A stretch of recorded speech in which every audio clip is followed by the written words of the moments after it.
All right, good Monday morning, 4th and Monday, and football is all the way back.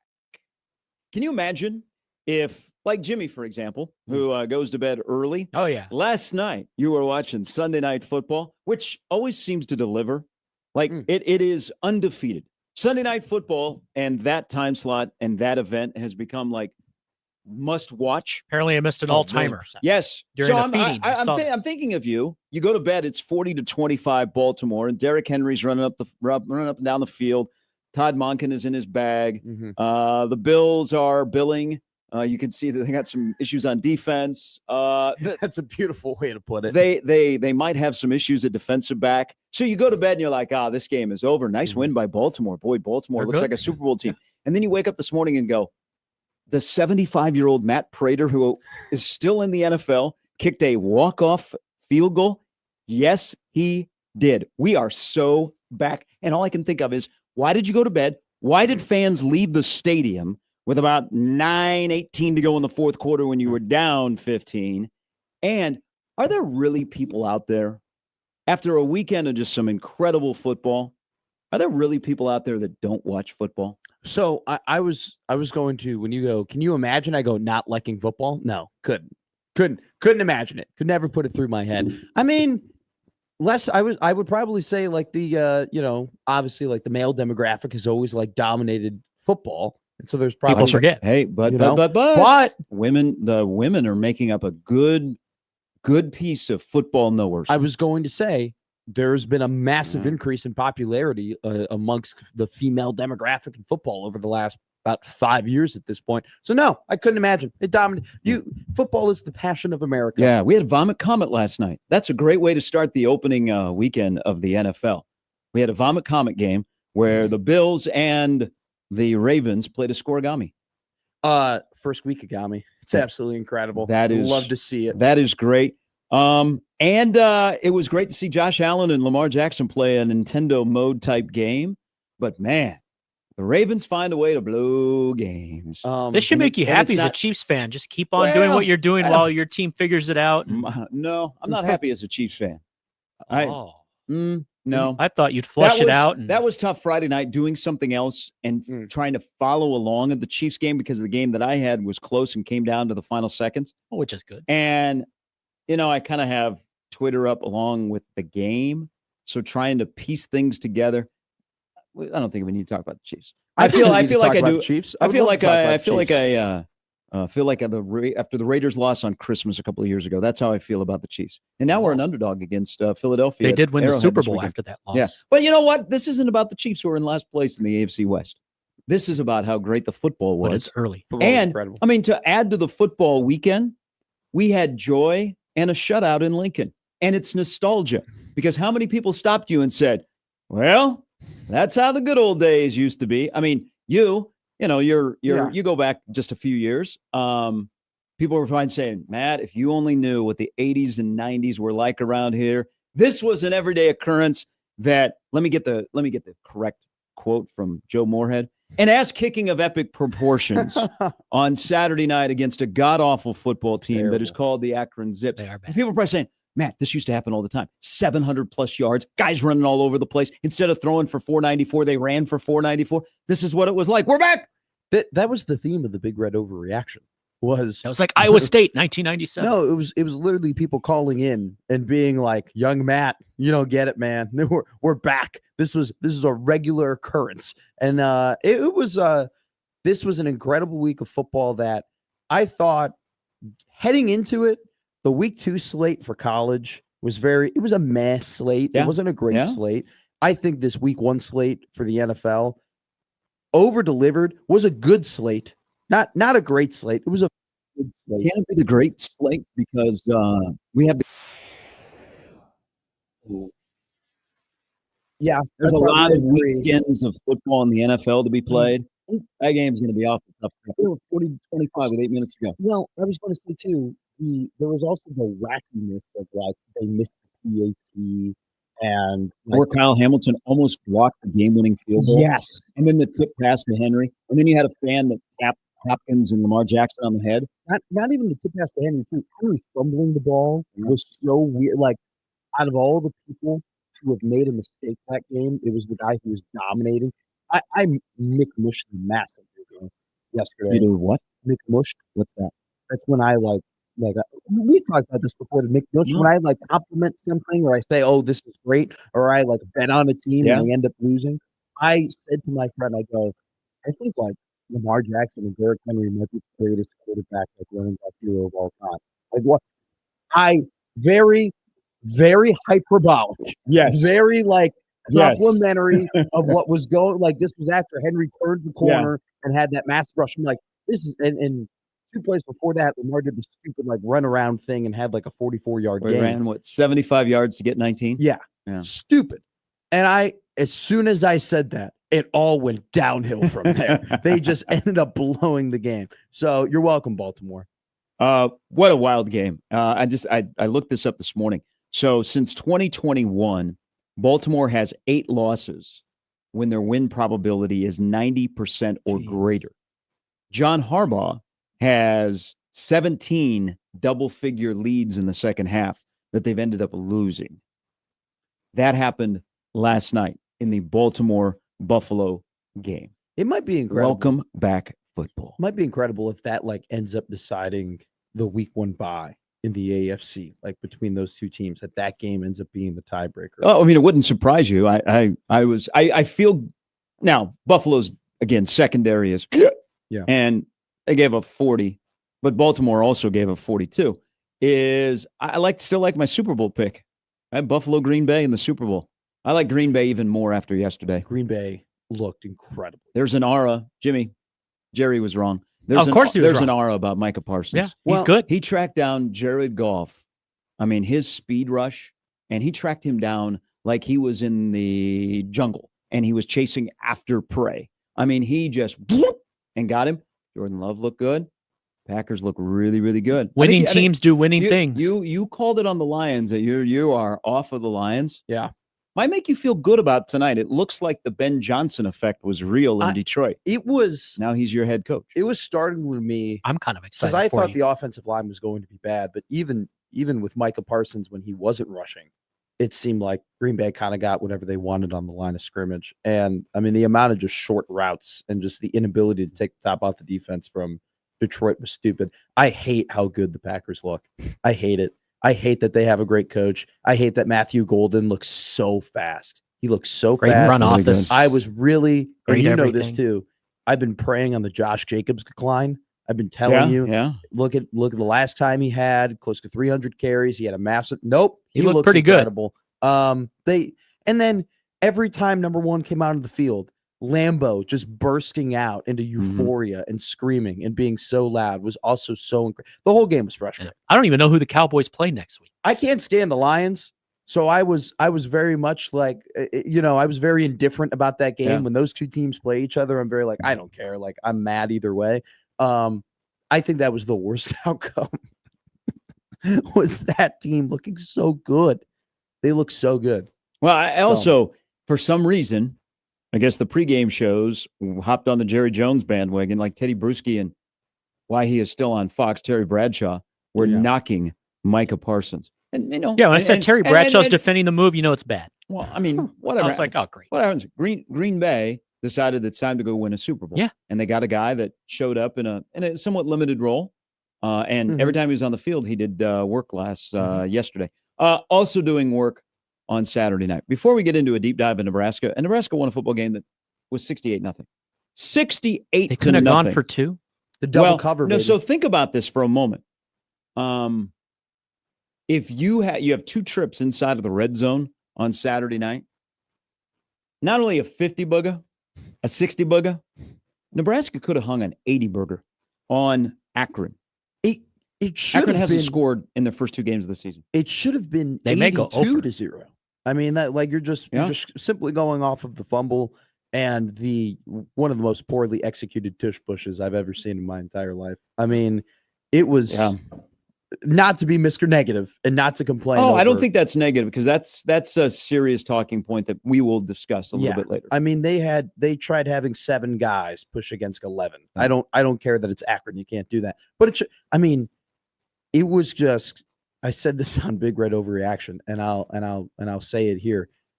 Akron redefined the word booty to me. Like they just completely redefined that word. I mean, they're bad.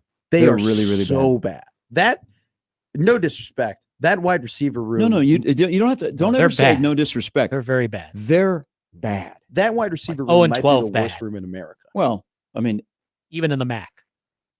Yeah. They might be lacking in terms of quarterback play as well. But with all of that said, because this is you have the euphoria of the way that Nebraska just crushed Akron and the way they played. I actually think, because you'll get asked, hey, what do you learn when you play a cupcake and you stomp them like that?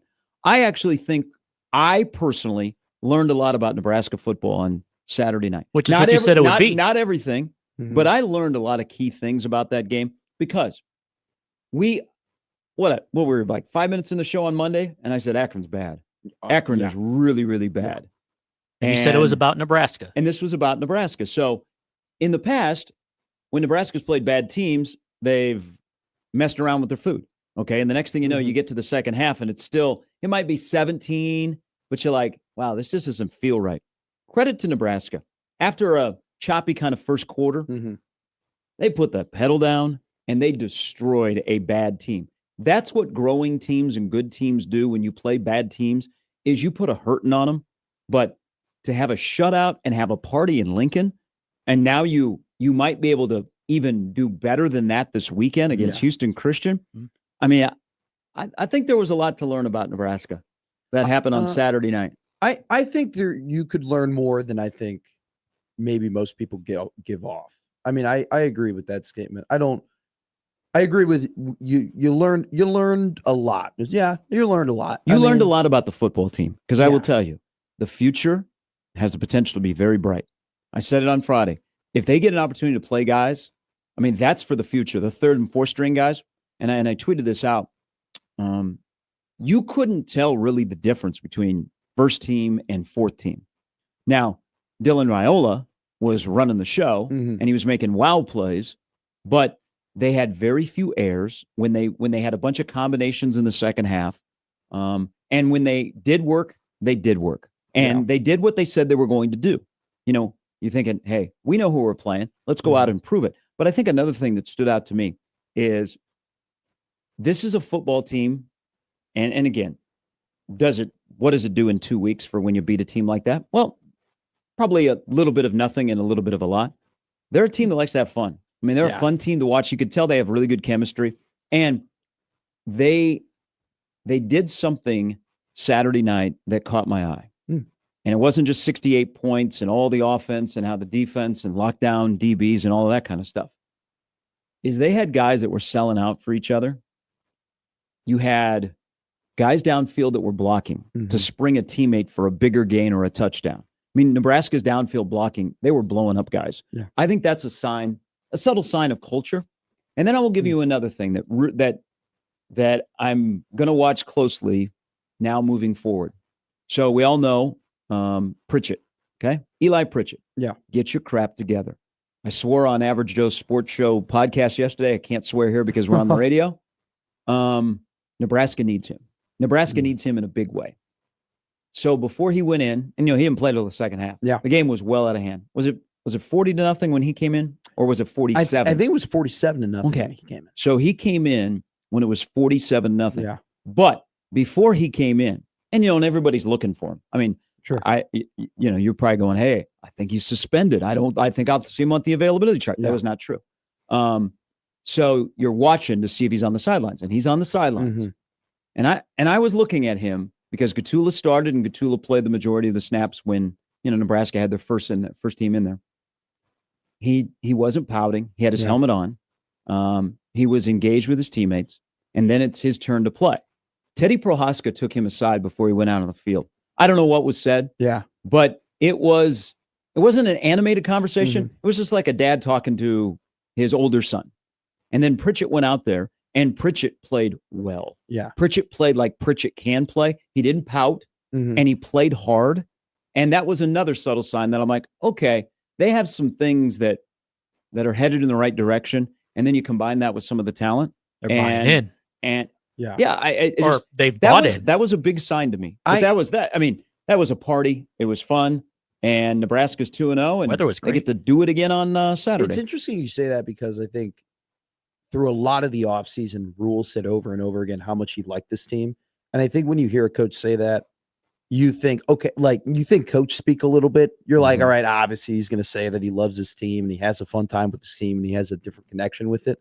But you making that observation and you kind of saying that and seeing that, and I think you can see it too, just watching it on TV, that they just play free. I think you look at that and you're like, all right, I see what Rule is saying. And I think that's kind of nice to have a little bit, if I'm being honest with you, where a coach goes, yeah, I love this team. I love coaching them. I love having a great time with them. And then it ends up being true. Like, it's not like one of those things could deter you from the fact that, oh, hey, they're having bad practices, or, hey, like things aren't moving in the direction that they thought they were. And you bring up like, and I think a lot of people bring up, oh, it feels like 93 or feels like 95. Like, oh, they're absolutely dominating. It's been 4 years since they've truly covered a game like that. Like that was the biggest spread since Fordham, when in 2021, when they were a 42-point favorite and they ended up covering that game. Like I know it's Akron and I know they're bad and it somehow might get worse than that, but like still to see them go out and actually put, boot to the ant and not just cover. They didn't just cover 33. They left no doubt. They doubled the cover. Yeah. I mean, they would have covered 67, which is crazy to think about. So, I mean, it was fun, and I absolutely loved too the crowd. Like, it seemed like it was a late leaving crowd for a game like that, and I thought that was pretty damn cool. So I think there's a couple of things. Now, there are some talking points of, Akron didn't just fix this. Yeah. But the crowd, so night game, weather was fantastic. I think I saw more Cincinnati fans in Kansas City than I saw Akron fans. That was a rough one. Yeah. Akron football, I don't know if that's sustainable. I'll tell you a quick story. So I know the radio guy, play-by-play guy, and we were leaving at about the same time after the game. And I had texted him during the week, and he was like, he goes, I don't know what's going to happen. Mm-hmm. He goes, but it won't be good. And he said, I said, I go, that was tough. And he goes, he goes, we got to check. I mean, they have zero NIL for football. That's crazy. Yeah, I said, really? And he goes, yeah. He goes, the people that pay attention to Akron pay attention to basketball because of John Gross, and they've been to the NCAA tournament. He goes, football is out on an island. And I said, how is that sustainable? That, I mean, how can you continue to play when you're getting beat 68-0? Yeah. Now, they not only got beat 68-0, they're bad. They're like their collection of players are not very good. No. Okay. No. But again, when you play somebody like that, you don't mess around with them, and you are strong against a team that is not very good. But there are some things to discuss. We'll talk about the red zone running back 2. Yeah. I mean, we may have a battle there, but the crowd. So great crowd. Stadium was packed really before the game started. If you went to the game, you got an email from the athletic director. Oh, yes. Like thanking you, or thanks for coming, to the guys. Game, or apologizing about the concession. Yeah. So they're going to be out in front of the concession lines and the beer. Again, this is 100-plus-year-old stadium that it's a funky trying to do, and I think they're going to learn a lot of lessons for Saturday night from customers who are like, this is not sustainable. Yeah. But you got an email from the athletic director, and I was talking about a survey about your experience with concessions. The other thing that I noticed is the no re-entry rule. The students didn't leave because you can't get out and come back, and you want to stay for the light show. So once the light show was over, it started to look somewhat like a fourth quarter. But I think having no hockey in the stands contributed to the line, and then the no re-entry staying longer, because even when the second half started, there was a good majority of the stadium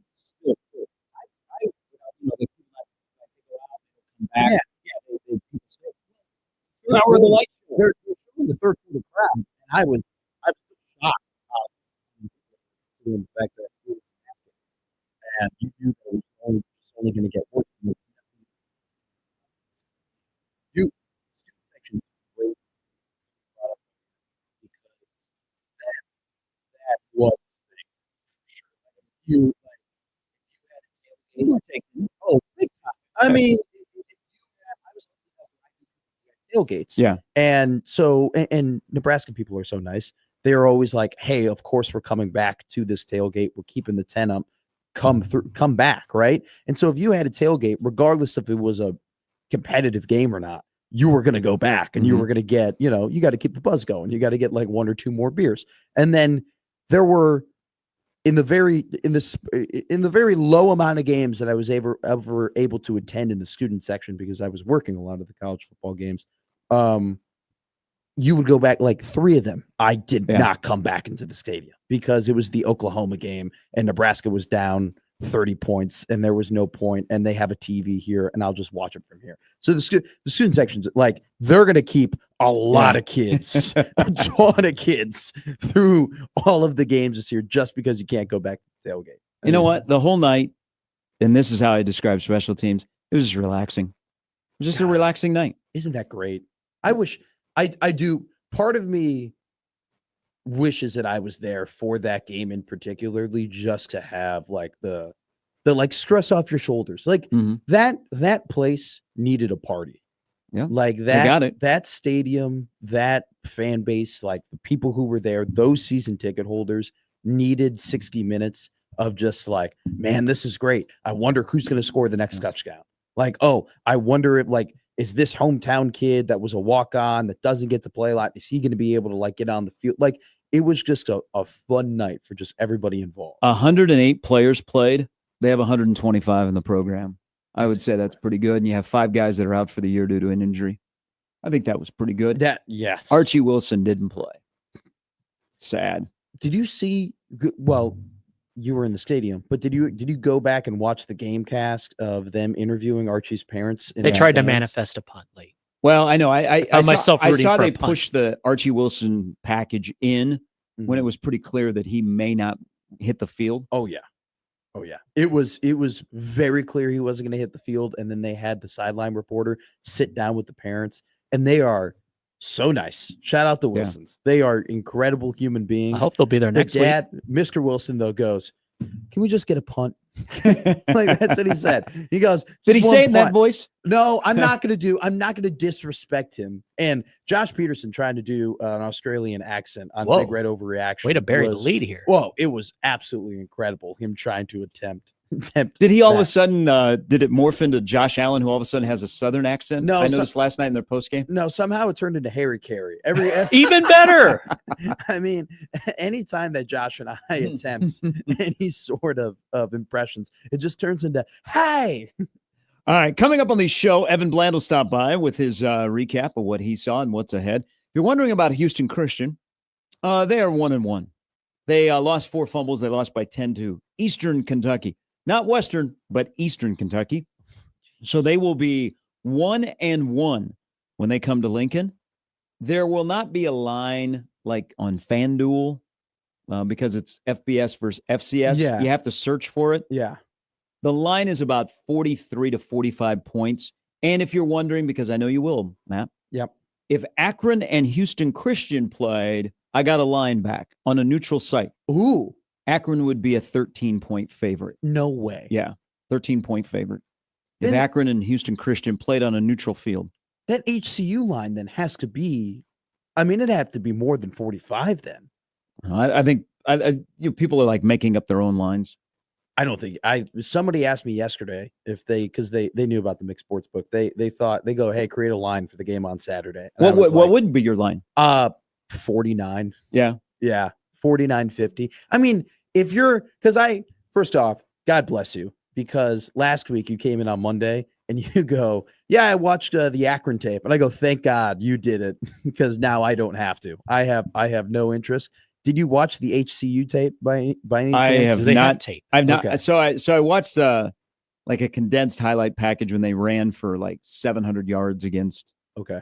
Arkansas Baptist. I have not watched them against Eastern religious Kentucky. battle. If you do, just can you text me the spark notes? That'd be great. Just be hey, they got a running back and they got this one wide receiver. Done. That's all I need. 2 weeks to Michigan, or a couple of days until Houston Christian, or what it would be a little over 12 hours before you lose your mind. Oh, I'm yeah. stressed, man. Bears, Vikings. You're stressed? You'd be kind of relaxed to see how it all looks. I describe your football game tonight as buzzier. Big time. Yeah. After what happened in Lambeau yesterday, super buzzy. Well, I mean, I think there's a more important game involving a Chicago team tonight, but I can't convince people of that. What, did the Sky play? Or by the way, I'm gonna sleep well, and I'm gonna go buy some new sheets today because the White Sox hit 55 wins yesterday. Yeah. Oh, congratulations! You buried the lead. No. We got a monster series in Atlanta beginning tonight. I got the walking wounded going to Atlanta. I see my closer basically maybe end his season with an injury in the top of the ninth, and Plincy got hurt yesterday. Yeah, he got hurt in the ninth inning. He's probably going to be out. Oh my! Yeah, he gave up 5 runs. That's okay. We got a big series coming up, and we're still in the lead for home field for the wild card. But I will be double Chicago. I feel like I should be eating something Chicago-ish. Lou Malnati's Pizza. You should get. I might just go like to McDonald's. You guys, no, that's nothing to do with Chicago. Yeah, do you have an extra pizza in the freezer downtown? They got the vintage McDonald's. It's pretty cool. It's a tribute to Ray Kroc. I thought when I think of Chicago, I think of McDonald's. No, you should think of better food. Maybe Italian beef for nice, char grilled burgers, or a nice hot dog, Vienna beef. Lou Malnati's. Freddy's has a Chicago tavern dog. style. Come on. Now, I talked to somebody who's very closely connected to the team. The guy's damn near at Hallis Hall. Every other day, and I caught him at a wedding. And oh God! And did he did? No, were you his worst nightmare? Were you 3 sheets to the wind? We were friends. He's trying to meet somebody in the wedding party, and you're like, Caleb, what do you think? No.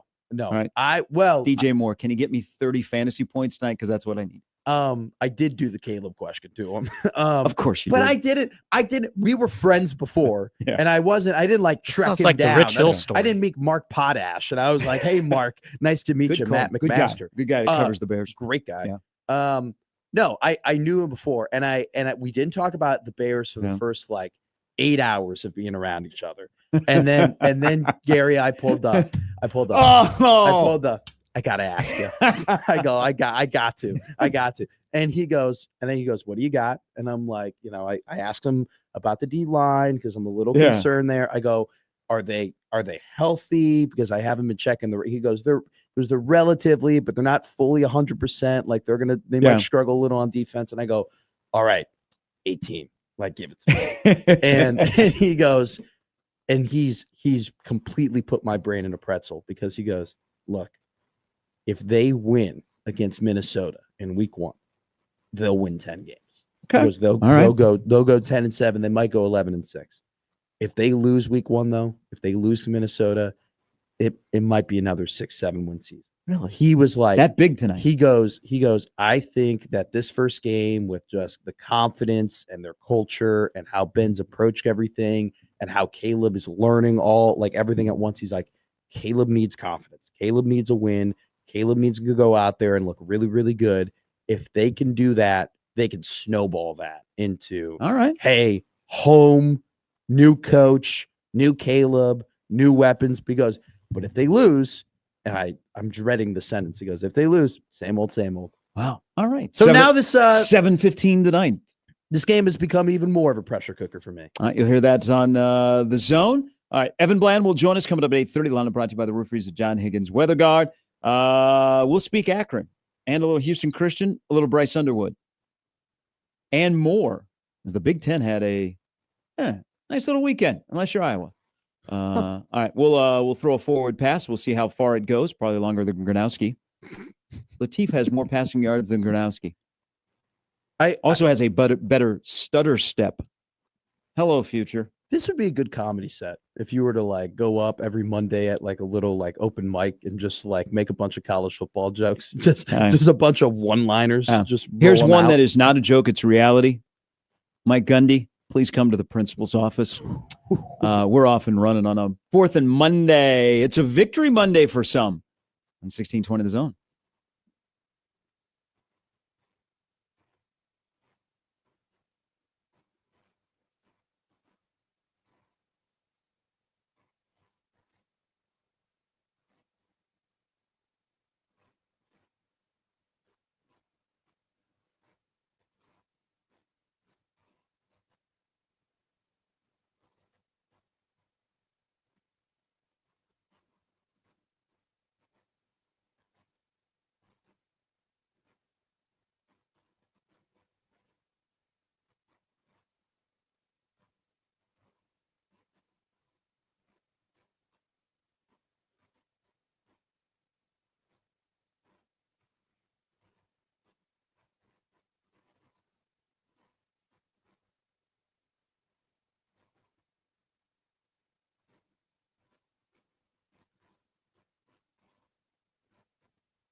All right, great weekend of football, wall to wall, high school, college, and the NFL. One more game to go tonight. Bears-Vikings from downtown Chicago. You'll hear it here on The Zone. You'll get a reaction tomorrow morning from the diehard Bears fan to my left. Speaking of Bears-Vikings, let's go to the Prairie Flower Casino Zone hotline. Ben starts. Zone, you'll get a reaction. Ben. So, hello, Ben. Yeah. Okay. Hey. All right. I'm getting ready to head to Chicago for the game tonight, and taking my 12-year-old son. He has no idea. He's going to be surprised. We meant to go a couple years ago for a Christmas Eve game, but got snowed in and blizzard in, so we weren't really able to make it. And he's been on my case for a year to get him out there, and so we're heading out tonight. Going to cheer on the Bears, bear down, kick the Vikings' ass, and let's go. So your son does not know why you're going to Chicago? He doesn't know we're going to Chicago. That's awesome. That is so cool. Yeah. He thinks he has a doctor's appointment this morning, so he's sleeping in a little bit, and then we're just going to head to the airport. Does he think he's going to like go to school later too? Like, does he think like, oh, you're Yeah. gonna, oh my God. Oh You got my a video God. when he finds out he's going to Yes, Chicago. Ben, that this is is Father of the Year type Yeah. stuff. All right, but what's your thoughts on tonight's game? That's a heck of an opener for you guys. I like where we're at offensively. I am a little worried defensively, but J.J. McCarthy hasn't played any real football yet either. So, I don't know that they're going to be any good without, Addison. He's out. So who knows? I think that we have as good a shot as any. I mean, if the Bills can score 16 points in 4 minutes, why can't we beat the Vikings? You know what, Ben? I love you. That is great. Ben, thanks for calling and sharing that story. Hey, call tomorrow with a follow-up, please. Yes. Will do. All right, thank you. That's so cool. Why can't I be his 12-year-old son? So Harrison Smith is out for the Vikings. Yeah, that's big. He's giving us nightmares. There will be at least somebody's debut will be spoiled tonight. Mm-hmm. But who has more pressure in that game? Oh, great point. The guy that is a second-year quarterback. Well, I mean, they're both second-year quarterbacks, but the one that's a second-year quarterback playing a home game, or the one that is starting for the first time in an offense that is quarterback-friendly, because I looked at Sam Darnold yesterday for Seattle, and he looked like old Sam Darnold, not Kevin O'Connell Sam Darnold. It's on Caleb. It's completely on Caleb. I think there's been a massive shift in that franchise, because last year it was all about Caleb, and it was get him the weapons, make sure he's okay, give him the tools. It's now shifted to get Ben the weapons and give Ben the tools, and like it went from being Caleb Williams's team to it's now Ben Johnson's team. And so also too, we were here the whole summer. We were watching Get Up. I mean, anytime you turned your neck, they were talking about Caleb and whether Caleb. But aren't the expectations for the Vikings higher than the Bears? I think that everybody is like I think the Vikes legitimately believe they have the roster to win the Super Bowl. No, you're right, but I think this is one of those cases where it's not necessarily about the league or about like the viability to win, and it's about the story, right? And Caleb is just the story. Caleb, like him painting his nails and his like attitude and like, the things that he says and how he plays. I like your head coach. Like everyone loves talking about Caleb. They can't get over talking about Caleb. They can't, whether it be good or whether it be bad. So like if he goes out there and he is good or to great, we're going to be like, holy crap, that's incredible. And if he's bad, oh my God, that will be the number one Tuesday overreaction. Do you know that there have been 8 top 10 drafted quarterbacks that have played for the Vikings, started a game for the Vikings? Do you know that 0 of them have been drafted by the Vikings until tonight? I was going to say, like, there are franchises that I've just never really associated with like drafting a quarterback, right? Like I've never had to see the Saints draft a quarterback until like this year. Like that's like, it's just one of those things. They've never, that's crazy. What, Darnold? I guess Jeff George. Oh, Bradford. 8 quarterbacks have started for the Vikings that were drafted in the top 10. None of them drafted by the Vikings until tonight. And you get to work in an offense that is put together by Kevin O'Connell, but also in a franchise. Like there's people that are like, okay, it's time. The Vikings. Let's see. The Vikings haven't won a playoff game since 2019. I mean, the Minneapolis Miracle is a while ago. I was about to say that they won a home playoff game. If JJ McCarthy's good, I don't know what I'm going to do. Like if he's really good, if he's like on time, and your on quarterback is schedule- not. Oh God, I feel for But you. shouldn't you be used to it by now? You just be like, no, Jimmy, stop it. I don't need that negativity. It's Why not can't things be negativity. different? That's- Okay. okay, so I got you back around. Now we're positive why again. Can't things change? Okay. I can't be stuck. You got me intrigued for No, you. I'm watching tonight for I you. love that this is the Monday night game. I mean, this is I'm sure you do. no, it's Minnesota Chicago. It's a division game. I They're not hate playing in Brazil. Yeah. Huh. I can't stand it. All right, let's finish the hour with you're fine. Nebraska ball, Mike. Hello. Hi, gentlemen. And Matt, I'm praying for a tie tonight. I'll take a tie. Hey, how about Green Bay? You want to go to Santa Clara in February? Let's pump the brakes. I Got tell elite you what, defense. next week makes me nervous. Okay. If we get by Jaden Daniels, the only thing left is Jalen Hurts. You play him next week on Thursday, right?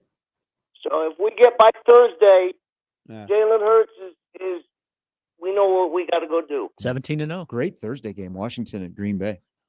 Now, can we relax on the Michigan thing? Michigan should be favored by 10 to 14 points.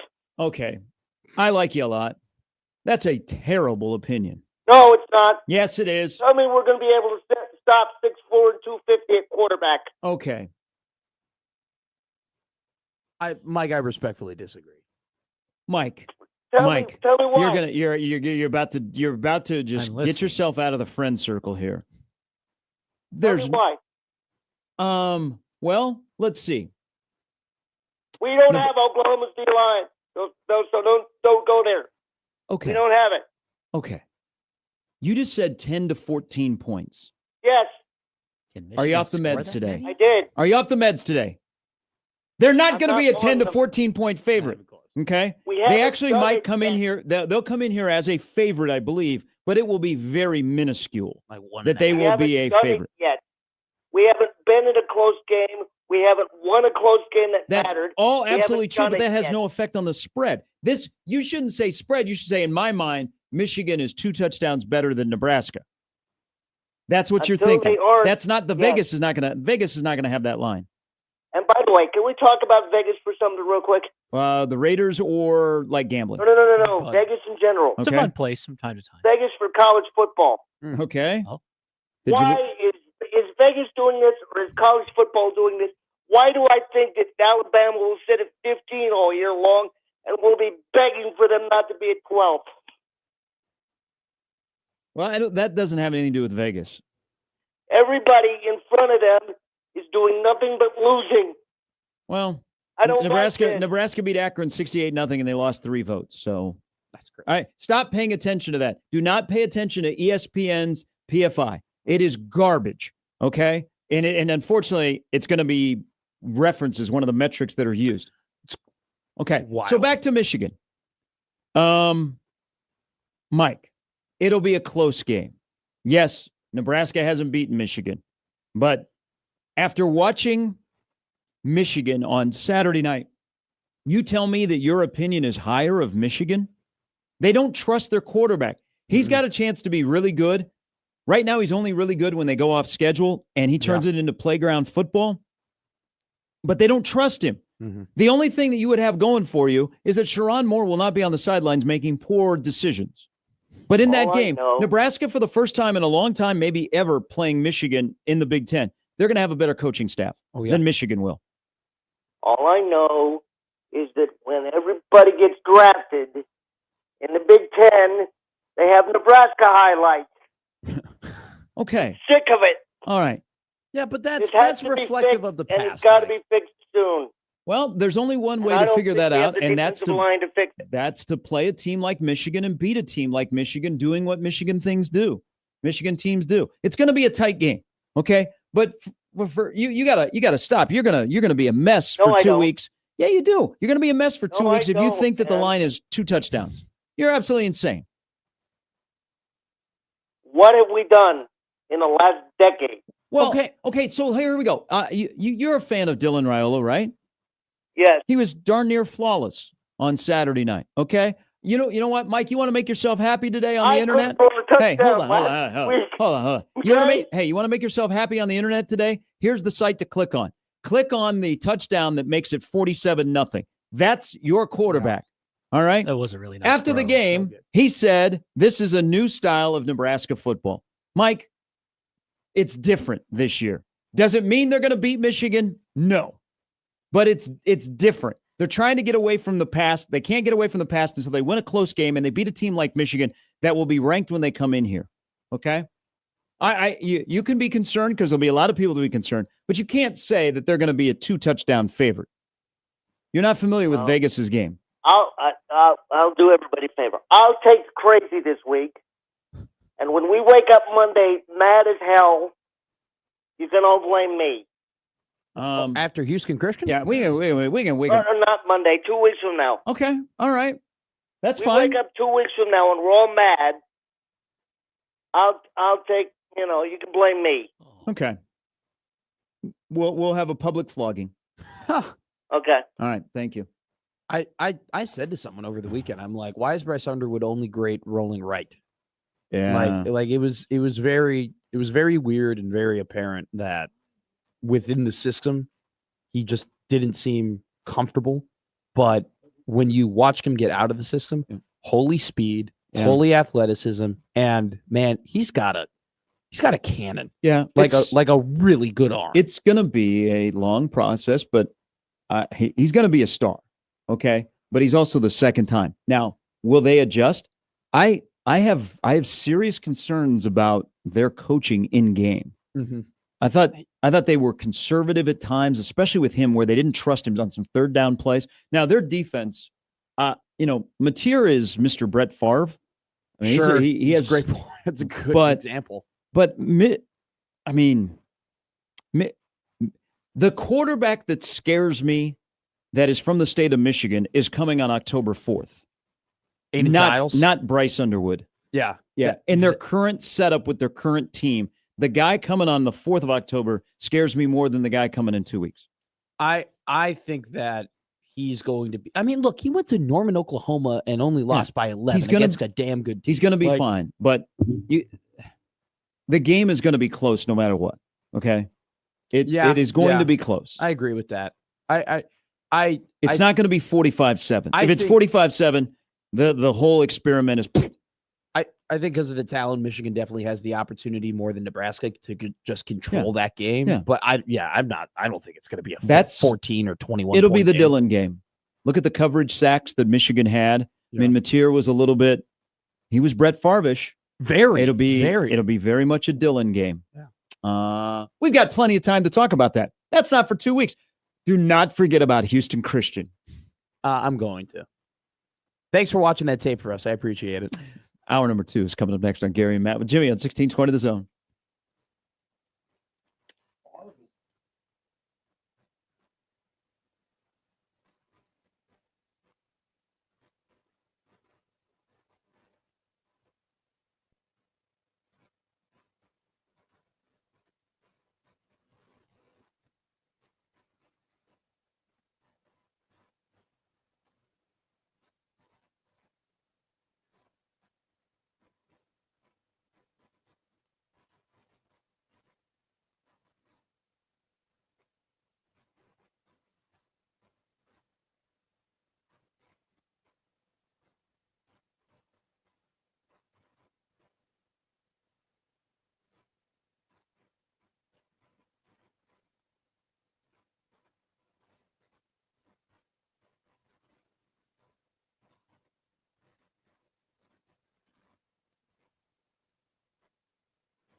All right, came to a conclusion about Powerball this weekend as we welcome back into Gary and Matt with Jimmy. Hour number 2.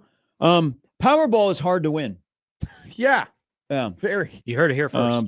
3 people won the Powerball, the $1.9 billion plot. Oh, that's the shit. I thought about it this way. God has a plan for me, and it does not include winning the Powerball, so I'm good. What would I know this is a very cliche question, fair. but like, what would you have done with $1.9 billion? Like, is there something immediately you're like, yeah, I would have 1890. I already get enough of my money. Oh, they'll hit you up, Gary. Hey, they're already getting tackles. With I money. would do this for all You'd of be my, here today all just of my to- brothers and sisters that love going to Memorial Stadium on Saturdays, sometimes Fridays, and in the past, sometimes on an occasional Thursday. I would help blow up the South Stadium. South Stadium in Lincoln is one of the worst experiences of anywhere in college football, and the sooner they can demolish it and rebuild it, the better. Because anybody that has to sit in the South Stadium, and I know I'm going to hear from the Northeast, because the Northeast are going to be like, hey, people in the South Stadium should get a discount. That's a horrible experience. And the sooner they can get rid of it and build it back up so that everybody that sits in the South gets a more enjoyable watching experience is the better. Would my $1.9 billion go to that? I maybe got a couple thousand, maybe a couple thousand I could donate. You mean a couple 100,000? You could He'll donate. be 100,000. Come on, just drop him $1 million. You know what I thought? And we'll get into the concession thing. Yeah. You know what? I woke up, maybe this is my past as being a professional drinker. I woke up Saturday morning, and you know what I thought of? What did you think of? There's no cup holders. Oh. Where are people going to put their beer? That's a great If you went to like the Garth Brooks concert, you had soggy socks. There's nothing worse than having soggy socks. But if you went to that, you had them because people were spilling. I could think of a couple things worse than soggy socks, but pretty bad. Losing to Akron. What I had to deal with Saturday. But I was like, told you about. I was like, no cup holders. I go, where are people going to put their beers? They're cheering. Where's it going to go? Well, I immediately thought of the students of, I really couldn't imagine drinking a beer in the student section, considering the fact that you're standing up the entirety of the game.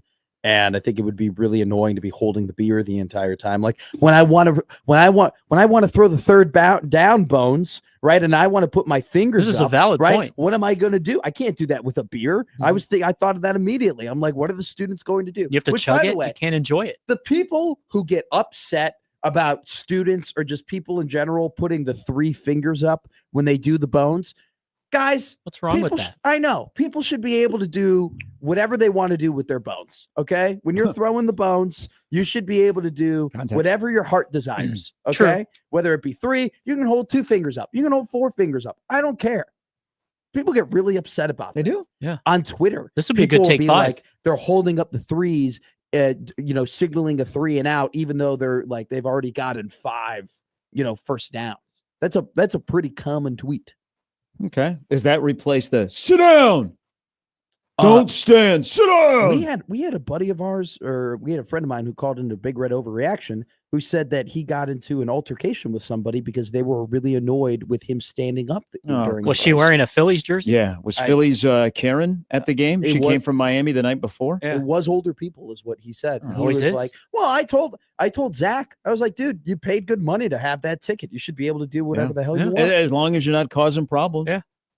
If you're just standing up and cheering, come on, guys. Usually it's encouraged. So standing the entire game or standing up and cheering and they got hollered at? I don't know. If they're standing up to cheer and someone said something, we're gonna have some serious speaks. Was it those rabid Akron fans? I know they can get nasty. Knowing Zach, I can guarantee you he was standing up to cheer, and he was just screaming and hollering and trying to support his team. All right. That won 68-0. People should be happy. Hey, they did win 68-0. They left. Why isn't everyone happy? All right. So it is Houston Christian Week, but that is like not the story of the week. Prepare yourself accordingly because it is Canelo Bud Week. The fight is Saturday night. Crawford Alvarez. Saw Canelo so late. minus 130. No. Bud plus 143. Was it changed? Bud plus 145. Okay. Canelo minus 180 is what I saw yesterday. That's right. I saw 170 yesterday. Yeah. Okay. Yeah. All right. Well, thank you for the free money, man. Appreciate it. jumping up to 168 though. That's the little bit of a concern. I'm not overly concerned. I've been watching the last couple of Canelo It's also fights. Mexican Independence Day. Well, so that I'm concerned about. But you know, if Bud wants to give me a call and get my thoughts, my line is open because I have been watching the last couple of Canelo fights. He's getting old. Fought a competitive fight in a while. He's getting old. He's getting old. Yeah, we all are. He is. Man, he hasn't dealt with a guy with Bud's speed in quite a while. And if you know Canelo Alvarez, it's all about defense. It's all about slipping the shots. It's all about his movement. If he's old and he's not on his stuff, I think it might be easy pickings. Netflix probably midnight. Oh, It says 10 p.m. on the Pacific. DraftKings Sports app is like the projected, because typically DraftKings goes 10 o'clock. They have it's a pretty Gary's good right, it'd be card. midnight. It's a pretty good card prior to that. They're like, there's quite a few fights. I'm thinking midnight. I'll stay up. I don't care. It's one of those. Fights where Nobody. it's like, I mean, I'm like, nobody's going to bed. but it would be nice if we could have No, a I'll wake up boxing for main Petey. event at like 7:30. Yeah. Like that would be cool. There would be a lot of things that would be nice if we could have that as well. That's why I don't mind the UFC Saudi Arabia cards or the Abu Dhabi cards because I'm like the main event's at 5. All right, Get let's the welcome Super our Bowl good friend from Ohio, Mr. Disney, Nathan. Good morning. Nate, Hey, how you guys doing? good. How are you? Good. How are you? Oh, living and breathing. That's the And, most important thing. That's what they say: living the dream, surviving the nightmare. Living or dying. that's There you go. So couple things. One, 68-0 was amazing. Doubling the spread is always a good thing, and usually lately we've been doubling negative direction, so that's always a plus. But I actually wanted to talk about. I actually thought that I was more impressed with the Nebraska performance than the Ohio State performance. To be honest with you, I watched both games because I live in Buckeye country and I'm a Buckeye by marriage. But as far as the explosion and all that kind of stuff, I just thought that the Nebraska dismantling was from top to bottom was a lot more impressive. And so that's all I wanted to really say on that front. And I just hope that we can stack it, right? Mm-hmm. That's always been the problem. Like I called way back in the day after the Northwestern dismantling, right? And I called in and said, can we stack it? Like this team always seems to give us these glimmers of vast rays of hope. And then all of a sudden the next week we're like, all right, well, so I have no doubt they're going to win, but are they able to actually stack this, right? Are we able to get like back-to-back shutouts and then you're really feeling confident going into Michigan? Yeah. No, I agree with you. They can't look choppy this weekend. Now, they might not win 68-0, but they can't just kind of mess around and all of a sudden a little goodwill you build up this week, all of a sudden it looks different. I agree with you, Nathan. Nathan, thanks for the phone call. Did you see the battle of wasn't really a battle, but the Ohio State and Grambling bands performed at the end of the game? No, I didn't. That's pretty cool. Okay. Yeah. That's good. The result for Mickey was not pretty cool. The paycheck was probably pretty nice. Four Big Ten teams posted shutouts this weekend. Penn State was the only one that really played a real team. Then Ohio State, Minnesota, and Nebraska. FIU looked pretty good. Good for Penn State's passing game in the first 2 weeks has been a little inconsistent. I do worry for Drew Aller, and I noticed this at the end of last season. It seems like he doesn't understand how to deal with pressure at times. Mm-hmm. Like he just gets very frantic in the pocket. And his pre-snap reads also too, like Notre Dame was audibling a ton into just doing stunts and whatnot and like different things at the line of scrimmage. And if he continues to struggle with that throughout the year, and Big Ten teams now that know that, hey, that's on tape, and you got some pretty damn good defensive coordinators who aren't afraid to bring pressure throughout the entirety of the Big Ten, that's going to be tough. Gary and Matt with Jimmy, Evan Bland's going to join us here in a little bit. There's probably no right or wrong answer here. More impressive on Saturday night, the offense or the defense? The offense. It was the offense. I mean, I was impressed with the overall speed from the wide receivers. I think it just seemed like Nebraska's wide receivers. Yeah, it just seems like they were kind of clicking and they were a little bit faster, I think, against Cincinnati. I was so impressed with Dylan. And it wasn't just, look, yes, he had a ton of time in the pocket, but one skill that Dylan just had that he just consistently showed was his ability to throw on the run. And accurately throw on the run was startling to me. He looked more comfortable. Yes. I think Jimmy, like, and not because it was Zach, he just looked more comfortable. Period. And like he's maneuvering, he maneuvered the pocket well against Cincinnati. He maneuvered the pocket well against Akron. It's tough to like find legitimate football points in a 70-point win when the opponent is clearly so much worse than you are. Go and look at the touchdown that goes from 40 to 47 when they wanted to get him 300 yards and they put him back on the field. That's a pro throw. And they just went bang, bang, bang down the field. I mean, it's accurate, it's fast, it's smooth. It's throwing on the run is what separates you, in my opinion, now in this era of football. You can tell he works at it. But you know what Saturday night showed me? And again, he had a stretch of 20 straight completions going back to last week, and he could pick and choose. They tried to play the Cincinnati defense for a couple of series, and then they're like, we're not built to do this.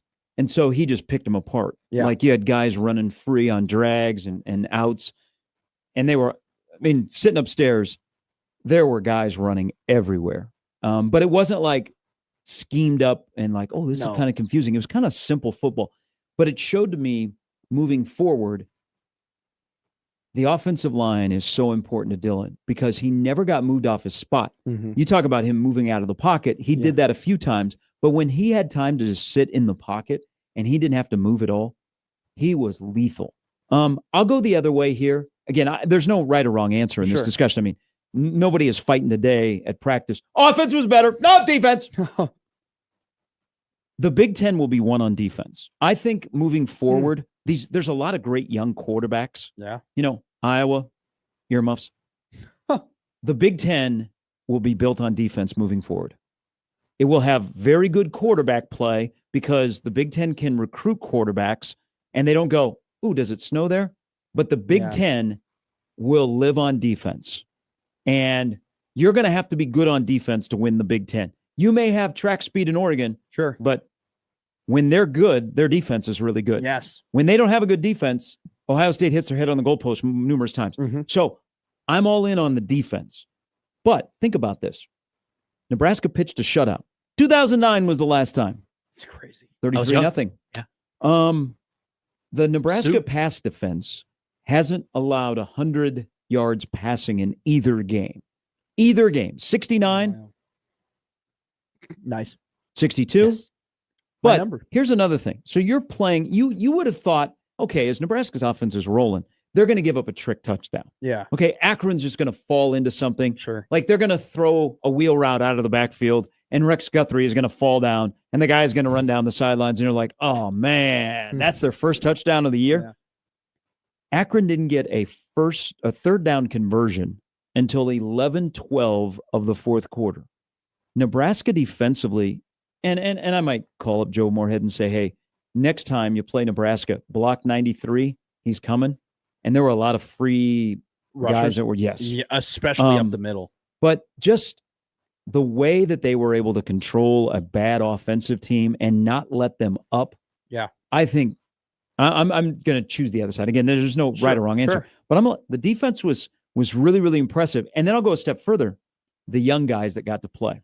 So I mentioned Rex Guthrie. Rex Guthrie is one to watch. I thought Deshaun McCullough, they used him differently. Deshaun McCullough in 1 week, and he didn't need like simulated pressure that Butler used, it seemed a lot on Saturday night. Like McCullough looks smarter rushing the passer, like moves and angles. Younger guys. I know Cade, who I brought up during the camp or during camp season because Nebraska likes him. And he's a great story. He's not only wearing 93 and people go, oh, Jared Tomich is back. He's from West Fargo, North Dakota. He's got, and I know West Fargo is not a farm country, but he got North Dakota farm boy strength. Yeah. His get off, his speed, and then I'll throw another one in here. He didn't show up until the middle of the summer. And he showed up and they knew what they were getting. And they're like, man, this guy wowed us in camp. When they broke camp, he was the 4th defensive tackle. And they wanted to play him against Cincinnati. The timing wasn't right. They played him a lot on Saturday night. He's one young guy to watch that they won't redshirt now. I thought the defense was in sync from the back end to the front end, and they still have some challenges. Sure. But in that kind of game, there was no let up. The get off is a great point by you. He was fast off that line. Let's talk about McCullough real quick.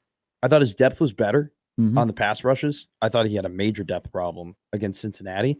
What did you think about them sending him up the middle as the jack, as opposed to setting him up on the outside? I liked it because they moved him around. Yeah. Like a chess piece the entire night. And they moved him around against Cincinnati a ton, but they did not send him up just straight up, hey, you're just going to go right, like go blow up the center. I thought it was most effective reps, in all honesty, and not just an effective rep for him, but the chaos that call caused when he would mug up on the line and then he would just fire. That's something that they didn't use done against Cincinnati. I think they need to keep using it. Man, these young cats, they hit. Dawson Merritt hits people. Donovan Jones hits people. Vincent Shavers hits people. The fact that you got 3 fast, dynamic freshmen / redshirt freshmen that can go out and they just are physical, and it's not a reckless abandon though. It's a controlled. Hey, like Dawson Merritt was part of the reason that safety, when it was almost a safety, he just went up and he just blew up the guard, and he was just like, I'm just going to hit you as hard as I possibly can. And he pushed the quarterback back in the end zone. Like they have measurables, but like they got football players too. Like there is a really good mix of, hey, they have speed and they have talent, but it's a bunch of guys who like to play the game. It was, I mean, that game in they're showing Philly's Karen. Wow. The Savannah Bananas did a skit the other night where they went after Philly's Karen. We'll get into what happened in Miami with the foul ball. But they just, Saturday night and this Saturday are good glimpses of what the future can be. Like on both sides of the ball. Yeah. Like, because a lot of those guys, like Latif is a prime example. Latif looked comfortable. He came from a really good program. He was highly acclaimed. But for a guy playing his first game, you were like, okay, I know who he's playing against. Yeah. But he didn't look jittery. He looked like we had repped all this stuff. Yeah. I just they're young guys. When they were asked to play and they got a chance to play on Saturday night, I don't think you missed a beat. Like they used so many different combinations, Matt, in the second half, and they played so many guys. They never turned the ball over, and they only committed 2 penalties. That says a lot about your preparation going into that game and your preparation through camp, that when it's your turn, you're ready to go. It's when you talk to former players and whatnot, and just my experience, whether it be former NFL players or the former players that we talk to on the show, right, that we're lucky enough to have, like the difference between practice reps and game reps cannot be more stressed. It is so much different. You know, this so much different when between being at practice, playing against your teammates, playing against the same guys every single day that you know their tendencies, and then finding a new opponent, preparing for that opponent. Isaiah Mosey, man, like you could say what you want about the opponent that they played. The fact that he just would not go down. Like, I looked at that and I was like, you know what? He's going to get a little bit bigger. He's going to get a little bit stronger. He's going to get his feet more under him. That is something that you could see him doing that against Michigan State. You could see him doing that against a Big Ten opponent in the future. And you're like, damn, man, like 4 years of that is going to be awesome. Well, I think another part, and we'll get to Matt here on the phones, more offense than defense. Like, you can see why Dana likes Nelson. Sure. You can see why he likes Mosey, because they fit in his offense. Like, they don't have a bunch of like odd guys they're trying to make play this. They're guys that are playing make sense, especially skill guys. Of, okay, that's what they want to do with the tight ends. That's what they want to do with a Mosey in his role. I see how that works. Instead of going, oh, they got an athlete out there that they're trying to make a quote unquote scat back. Mosey has like the it factor, which I still want to stand up for my guy Nelson at running back, but the number 2 running back position will be interesting moving forward. Isn't it awesome that they can just be like, so in the past, right, with Nebraska, they've had to be like, oh, here's this really good athlete. He's by far our best athlete. We have to give him the ball. It's really cool now, and just a signal of them being a better team of they don't have to, they can just kind of throw it to anybody in a way, and they're going to have a really good athlete that's going to be holding the ball, that's going to be running. That's just something that they haven't had that. Here is Matt. Matt, good morning. Hey, good morning. Hey, I just wanted to make sure we don't forget the unsung hero that I saw the entire game, specifically in the tight end position of Heiner Harburg, and the tight ends in general. Those pull blocks that Harburg was just blowing up the linebackers and just creating that hole was, I mean, that was a beautiful thing to see. Yeah, it was the Ives run. He sprung Ives. Yeah. Early on. I think that's the next step for Harburg is get a little shimmy when he's running routes, but also winning at the point of contact. But you're right, Matt. It was the tight ends were blocking well. Like Carter Nelson blocked well on Saturday night. What do you think of that room though? Because they have a clear number one. Yeah. Do they have a clear number two, Matt, at tight end of somebody that you could have as a second option to throw the ball to on a consistent basis? Well, I haven't seen it yet. I mean, Carter, I would love to see more of that. I mean, I would have loved to see more of that against Akron, but it really just wasn't there. There's maybe one target to Carter in that. So, I mean, between the other two, one touchdown and one target, it didn't look very identifiable. Yep. Matt, thanks for the phone call. The thing about Carter Nelson is, I think we have to step back. He's playing catch up for not getting the reps that he would have gotten if he was healthy and wouldn't have had off-season surgery. Good point. He might turn out to be one of those guys we kept waiting for. Hey, how are you going to use him? How are you going to use him? And he doesn't flash like we think. And then you have to tell the other story of, hey, highly acclaimed Notre Dame tight end place. Yeah. I mean, they love their tight ends. They wanted him bad. He comes to Nebraska. That's a good victory for Nebraska. Why isn't he playing more? We might have to counterbalance that with telling the story of Luke Lindenmeyer is turning himself into a potential Sunday guy by the way that he plays. And I think, wow, what if that was there, but it was Borkacher and Fedoni ahead of him, and they uncorked something last year, early in the year, that Lindenmeyer is not just a blocker. He looks the part. That he has speed. He's gotten faster. He's got stronger. And he runs routes better. Soft hands. Hey, he made a hell of a catch the other night with both before, during the game and after the game. That we got our tight end one. But Matt's point is right. I think it's outside of 44, that room is a work in progress. So what do you think? This is actually a fun game. What do you think the average height and weight of an NFL tight end is? 6'3", whatever Kelsey is. 50, 260. So it's 6'4", 240. Okay. Is the official average. Luke Lindenmeyer, because I looked this up, is 6'3", 240. Okay.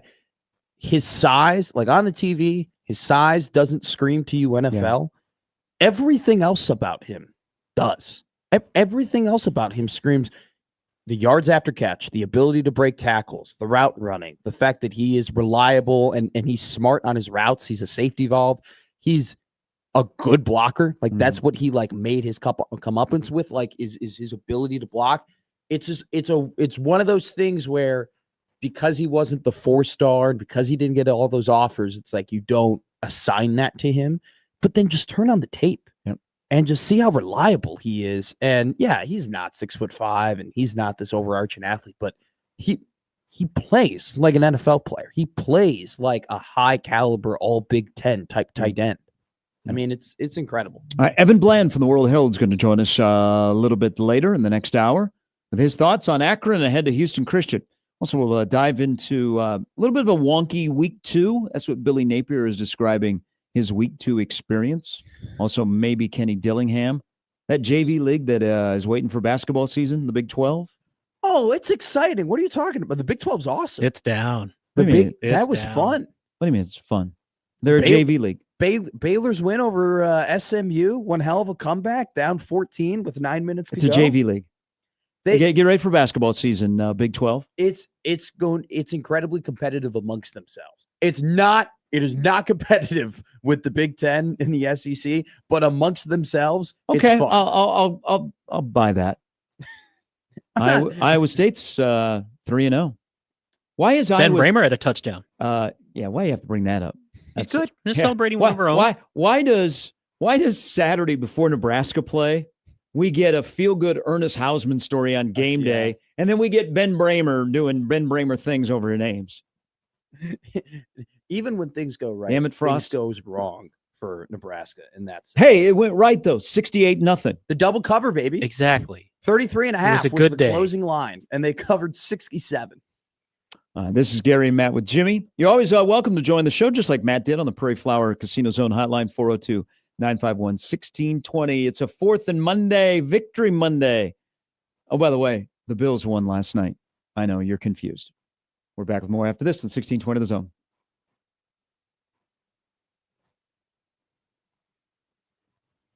Hey, Moose Roofing is the place for you. You are looking at your home and you're looking at your roof. And you're like, what do we need to do? I see shingles in my yard, and we've had a storm that has rolled through here, and now I need some help. Well, turn to the experts in roofing with a top-notch reputation, over 30 years now of business in the community and delivering a great experience. It is Moose Roofing. Customer-oriented, they'll treat you like family. You schedule an inspection. They have people like Sean Michael or even Pat, the owner, come out and look at your roof. You've got storm damage. You're like, you tried it with somebody else and it's not working, or you're looking to even sell your home. Let them be the ones that replace your roof. They'll handle everything with insurance, including fighting for a full replacement. They might even add a special twist, like a new skylight. Your insurance company will say one thing, Moose Roofing will stand up for you so that they can get what you want and get the job started and done. Communication from beginning to end. And they're not satisfied until you're satisfied. So protect your most valuable asset, your home and your roof, and only trust it to Moose Roofing. They're here before the storm, during the storm, and after the storm. To schedule an inspection and for more information, log on to the website, mooseroofing.com.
All right, thanks, Greg. I said Harburg on the Ives run, Carter Nelson on the Ives run.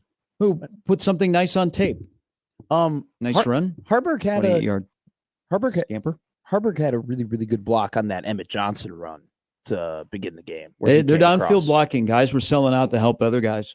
They love bringing that tight end in motion and then having them crack, Chancellor Brewington style. I mean, like it's pretty damn effective. I've actually been pretty impressed with how they've been able to use those two tight end sets like pretty consistently. It seems like 12 personnel is one of their more efficient run packages. Well, I know that they'll be efficient as long as they keep Hunter on the field.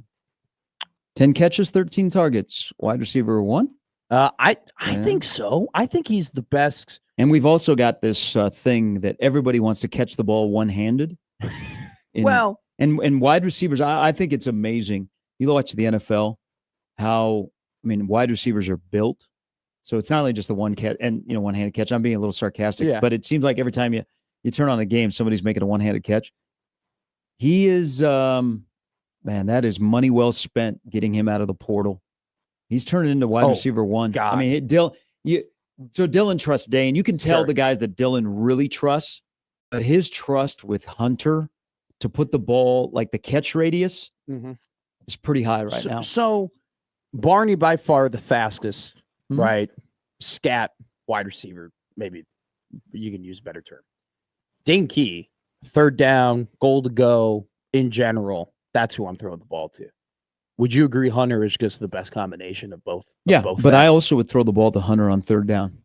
See, I think Hunter's done.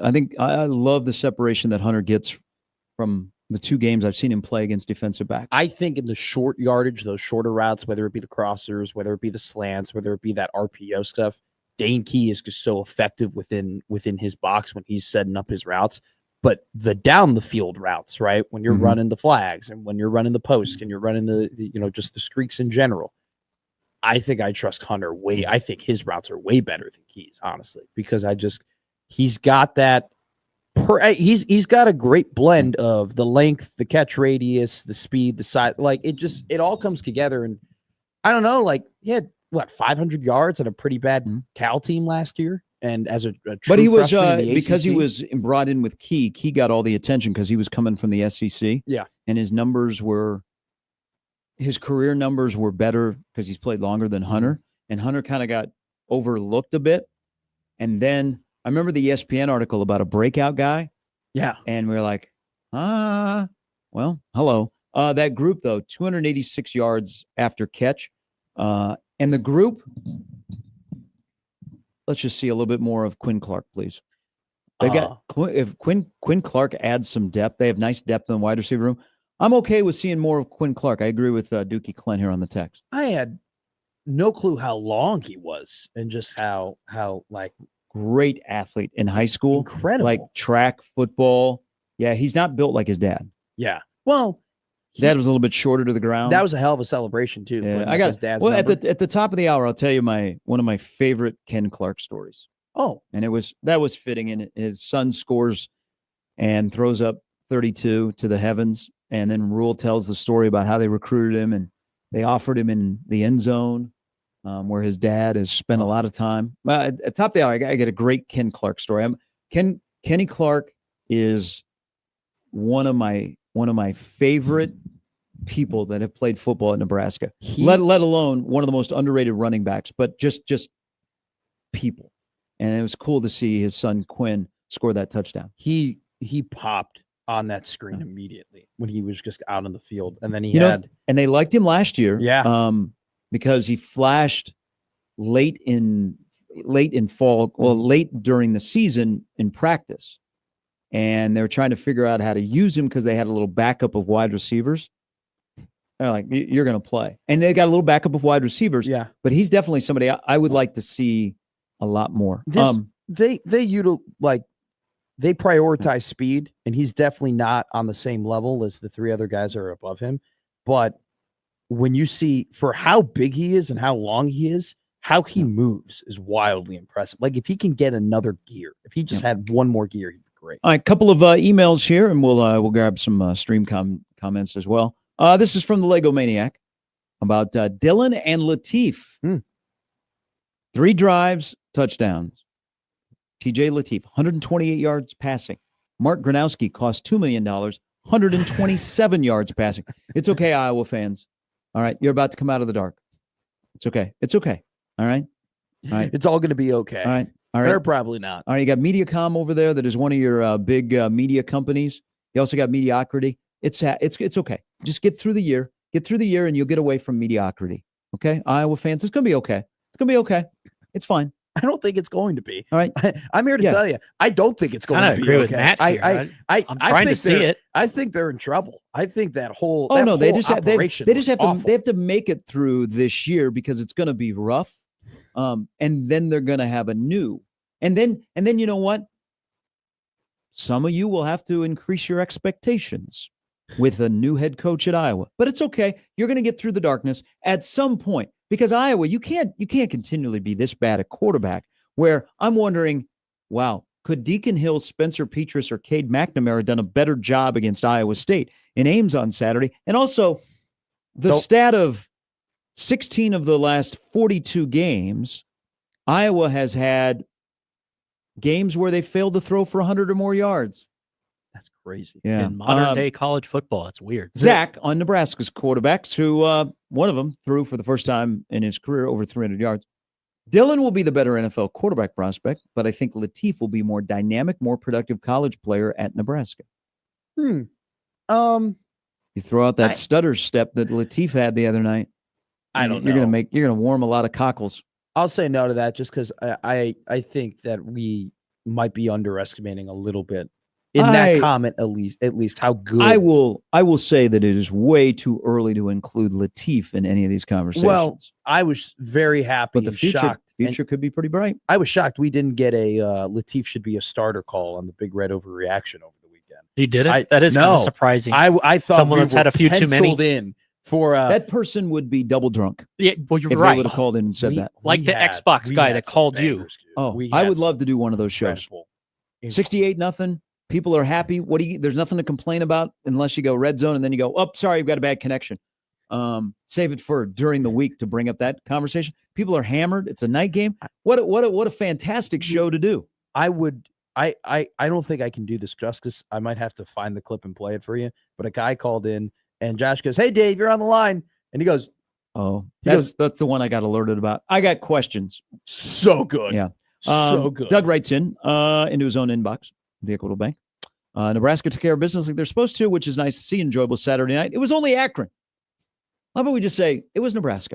It was only Akron, but great to see the backups play and develop. Iowa's the place where quarterbacks go to die. LOL. I just love that Iowa fans have to watch this year after year after year.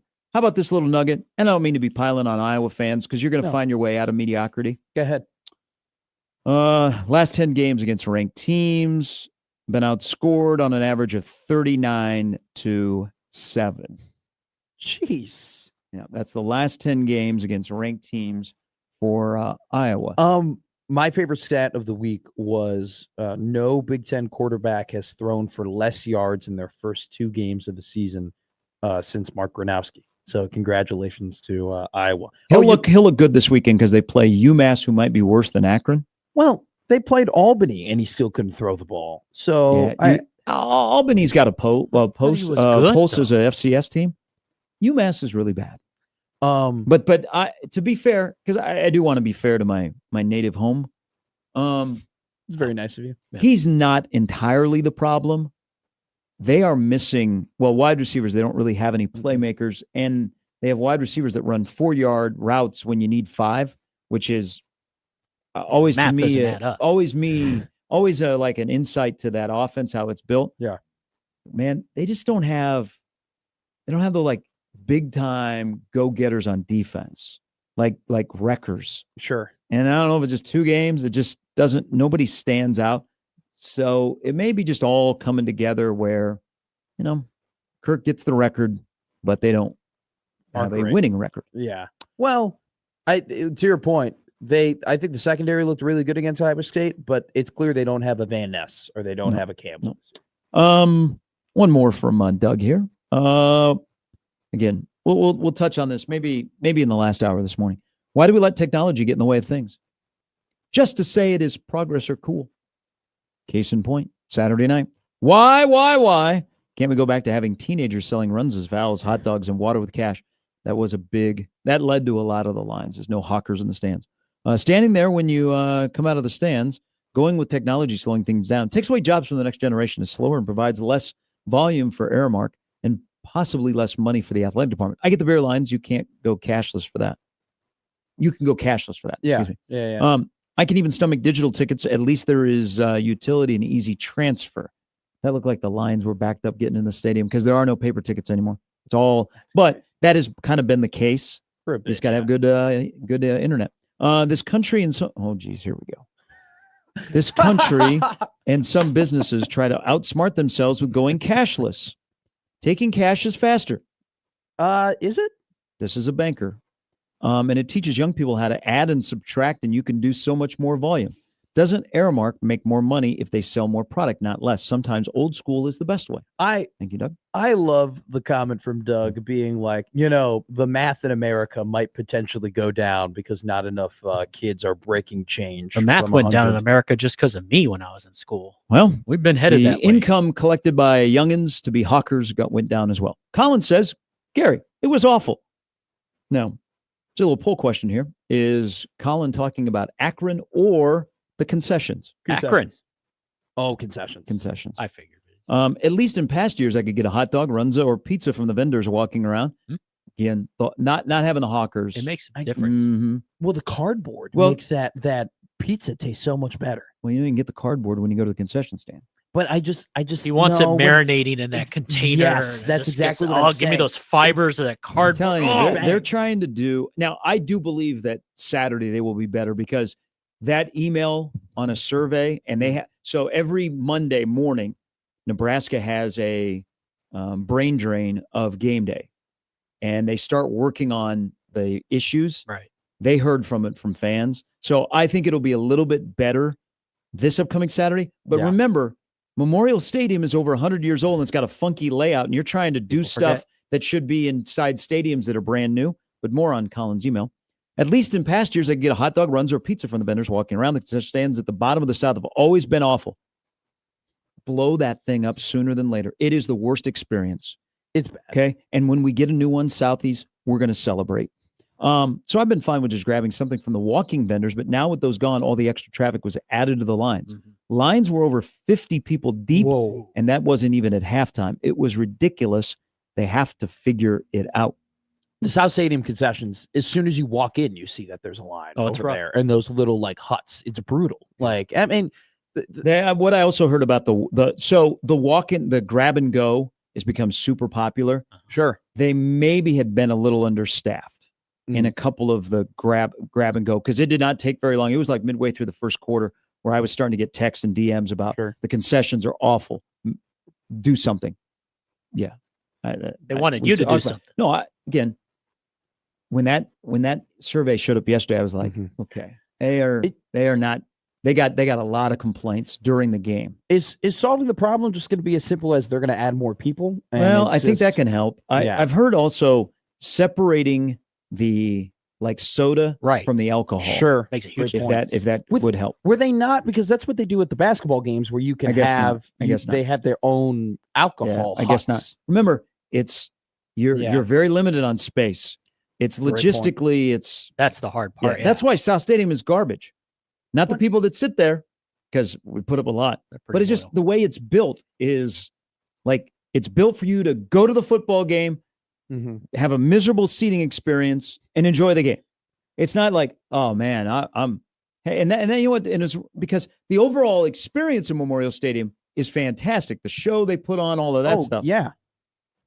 God awful mascot was there to fist bump Dylan when he got off the bus before the game. I thought, geez, Nebraska's going to lose. Chris writes in, TJ did what Dylan won't. Whoa, 68-0, and now we're going to have a quarterback controversy at Nebraska. I was super excited to see TJ throw, even though he overthrew the kid by about 2 feet, that he absolutely threw a rocket shot down the field. That was how good. That was, but the arm strength. But Dylan also threw a dart. Okay, I'm being Something I'm still waiting to see with Dylan. Now, Dylan threw the ball with more zip Saturday night than he did against Cincinnati. Way more. Yeah. Don't get me wrong. I'm not in any way play the backup guy. I just want to see Dylan fire a rocket downfield. He had Hunter open in the first quarter. They just didn't try the throw. Along the sidelines, along Nebraska's sidelines. He might have rolled out. Yes. Okay. That one. It was a perfect crossing route to step in and fire a ball 30 yards on a rope and hit a guy in stride. So you have might have a better observation with this being in the press box than I do on TV. To you, and we've talked about this briefly, it seemed like sometimes Dylan would be letting up because his arm was so talented that if he needed to like have more accuracy, he clearly was throwing it with less power. From the press box, do you think he's got a better gauge on his arm? Like he now understands his arm a little bit better at like what throws and what power needs for what specific moments? I think because I watching TV, I kind of see it, but I think you get a better feel of that when you're in person. I think what we want from Dylan as a 5-star, is what Nebraska doesn't need. A cowboy. They need somebody to play quarterback and Brock Purdy it. Man, see, because I came in here last week and I was like, man, I want to see him cook. And I guess in Dylan's world, the routes they ran, he kind of cooked. Throw? Dylan's world might be, when we say cooking, is 25, 30 yards down the field. I agree. I'll agree with. Maybe they need him to be Brock Purdy if they're going to win 8 games or if they're going to win 9 games, right? If they're going to be in that 8-9 range. But for them to ever take that like other step into the college football playoff and be contenders, and I'm not saying that's the expectation, but I'm saying if they're ever going to get into that next echelon, that next tier of, hey, Nebraska is back in the elite group or respectable group in college football. They need him to be, and I hate it, but they needed him to be Mahomes too, in a way. Like they need. He'll still have a couple of those plays. They need him to scramble and make some plays and like turn a broken play into, because there will be broken plays when they get into the Big Ten play and like convert. I think Dylan can win you 8 games, but where you want to go, that's all about defense. Again, I know you were like, you gave me the look when I said Big Ten is a defensive league. Well, I still think you need a ticket. Hell, isn't half the league in the top 20 of scoring defense after 2 weeks? But I still think to be in the party, you like to have a ticket to be there, you need to have an elite quarterback. I think you need to have that elite QB and then what if I have a very good quarterback but I have a really, really good defense? I think that works too. I think that, but aren't I Ohio State? But aren't I Notre Dame? See, the difference, though, between Ohio State and Penn State, 2 teams that both have really good defenses, the difference between them beating each other is going to be who plays better at quarterback, right? Like, that's what I think that margin is. I think if you have equality there, the margin is going to be who's just the better QB. All right, quick break. We'll come back. We'll put a wrap on this hour. Evan Bland coming up in the next hour. Oh, we have uncorked concession gate. Everything is a gate. Everybody's sharing thoughts and pictures. Thank you. Because this is a discussion. The experience matters. We've had it was a bad experience. We've had a couple good gates recently. But as Jason reminds me, if you were smart enough to buy tickets on the east side and especially the new seats up in the 600, you're like, what are these people talking about? We're back with more Gary, Matt, and Jimmy after this at 1620 The Zone. In case you didn't know, football season is back, and Underdog is the best place to make picks and win money all season long. I did, and you can play right now in Nebraska, where I live, and you live, and we all live. Playing on Underdog is easy. Just pick whether your favorite players will go higher or lower on stats like touchdowns, receiving yards, interceptions, and more. If you get your picks right, you can win up to 5,000 times your cash, and you can play with as little as $1. This week on Underdog, College Football Week 3.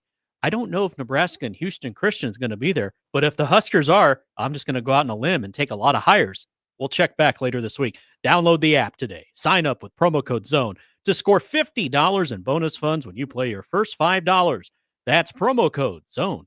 Millions of fans have already won billions making picks on Underdog. Will you be next? Underdog, make picks, win money. Must be 18 plus and present in Nebraska. Terms apply. See assets.underdogfantasy.com/web/play and get terms _DFS_.html for details. Concerned with your play, call 1-800-GAMBLER or visit ncpgambling.org.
All right. So one of the neat things about Saturday night outside of 68-0 was that Ken Clark's son, the late Ken Clark, his son Quinn, scored a touchdown. And while he was going into the end zone, he flashed 32, his dad's number, to the heavens. And I did not grow up here in Omaha and did not move to Omaha until I came back to Nebraska to this job. So I did not get the great benefit of living in this community in the 80s and the 90s where high school running backs were, they were big time. Sure. They were larger than life to most people, from the run of all the central backs to prep, all over town. And Kenny Clark was not an Omaha Central running back. He was Omaha Bryan when Omaha Bryan was really, really good in football. So from afar, I like Ken Clark because of the white shoes. Nebraska always had those the white shoes, and he was really, really good. And people sometimes forget that in that incredible game, 63-42 and 88 against Oklahoma State, where Barry Sanders was the running back for Oak State and Mike Gundy was the quarterback, Ken Clark had a better game. Ken Clark in the opening carry of that game went 73 yards for a score. He ran for 20. He carried the ball 27 times, ran for 256. Barry Sanders in that wild game, I think, was at 189. But Ken Clark, at the end of his career, was top 5 all-time in rushing. And when you talk about great running backs in Nebraska, Ken Clark very rarely gets mentioned. He had the run of 87, 88, 89. So they didn't win championships, but they were really good teams that just couldn't beat Oklahoma. Yeah. But he averaged over 6 yards a carry. Now, the thing that made it so special about Ken Clark is that he was kind of a mystery. So very, very soft-spoken. He didn't like talking to the media. He wasn't like in a fight with the media. Sure. And this is a story that was told to me by the person that was in charge of the media. And after every game, Nebraska media would request Ken Clark. Now, Nebraska used to have their locker room in the South Stadium. And there was, in the locker room, you either went out and then you went and greeted the fans under the stands or your parents or whatever, or there was a back stairs where you could go out the back door and go up the stairs, and then you were out where, like, there's a congregation of visiting fans nowadays. So Ken Clark would always be asked, hey, post-game interviews, he's the guy requested. They would go and ask Ken, and he'd be like, no, I'm good. And Ken Clark always would sneak out the back door. Again, he didn't have anything against the media. He just wanted to be very low-key. He was kind of like Mike Brown. Mike Brown very rarely talked to the media. But had relationships with all of us. Yeah. He didn't want to talk to the media. And so that was Ken Clark. And then he got drafted by the Indianapolis Colts, had a short NFL career. But I always, to this day, I say Lawrence Phillips is the greatest running back of all time in Nebraska. And I've never deviated from that. But people need to bring up Ken Clark's name when they're talking about the great running backs. When you go Rozier, and man, I love Craig, and I like Rathman. I'm going to make him just a running back, even though he's a fullback. You got to mention Ken Clark. So this is probably, I don't know, this might be 10 years ago. Damon comes to me and he goes, we were doing a thing in the off season about former Huskers. And he goes, who do you want to talk to? And I said, Ken Clark. And he's like, I don't know. Yeah. Well, and I said, whoa, are you guys fighting in the running back fraternity? He said, no. He goes, he doesn't do a lot of interviews. Yeah. And I said, oh, I'd love to talk to him. I got a lot of questions because I don't think he gets enough credit. Sure. And so Damon knew him. Yeah. They're buds. And so he texted him right away. He said, we'd like to have you on the show. It was so cool to have Ken Clark on the show. This is about 10 years ago. Maybe a little bit longer. Might have been one of our first years we were together. And he was kind of reluctant. And then you start telling stories.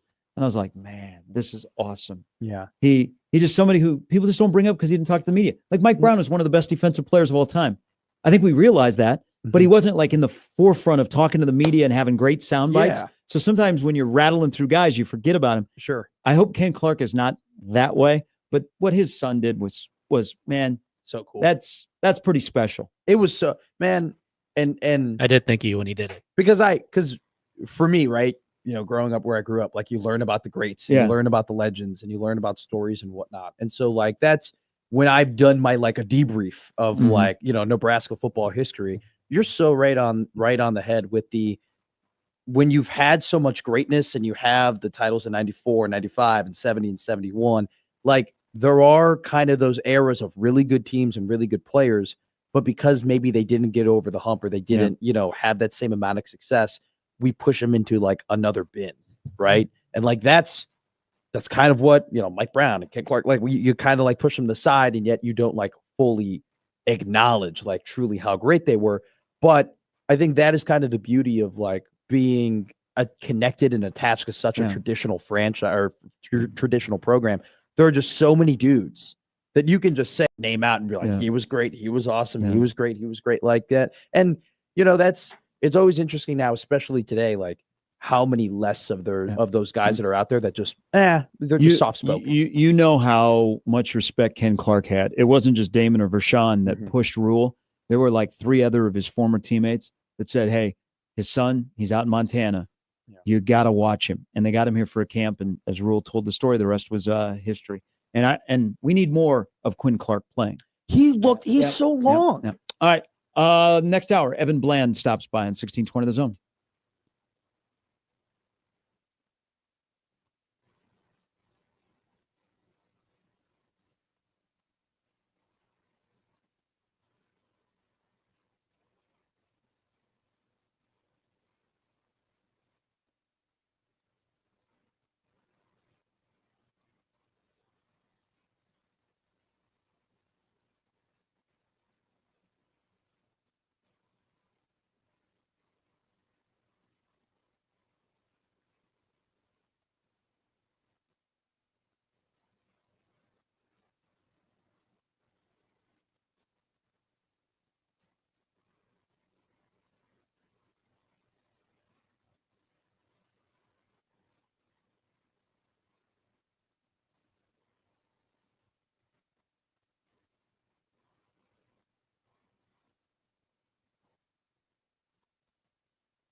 This is my theme.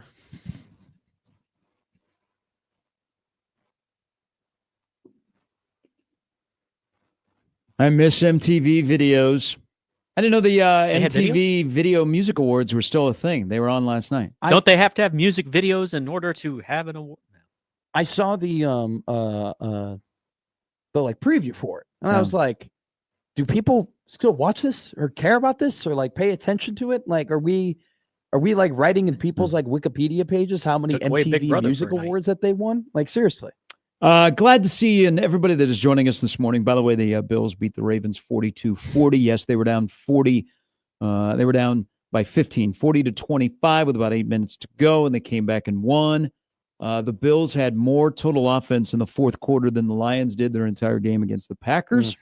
And the Bills, Josh Allen threw for 308 in the second half, 3 touchdowns. Good. He deserves to go to the Super Bowl and win it so that I'm right. Is that why? That's the only reason not why. because of his legacy or like Canton, Ohio Nope. or anything Yeah, like that. I would give him credit because Buffalo is not for everybody. He is somebody that I think enjoys being in Buffalo and being a member of the Bills. Well, if I was married to Haley Steinfeld, I'd be very happy all the time. I'd just, I'd be willing to live anywhere. But he like that's a special franchise that last night broke a bunch of tables after the game. Mm-hmm. I think it's kind of like around here.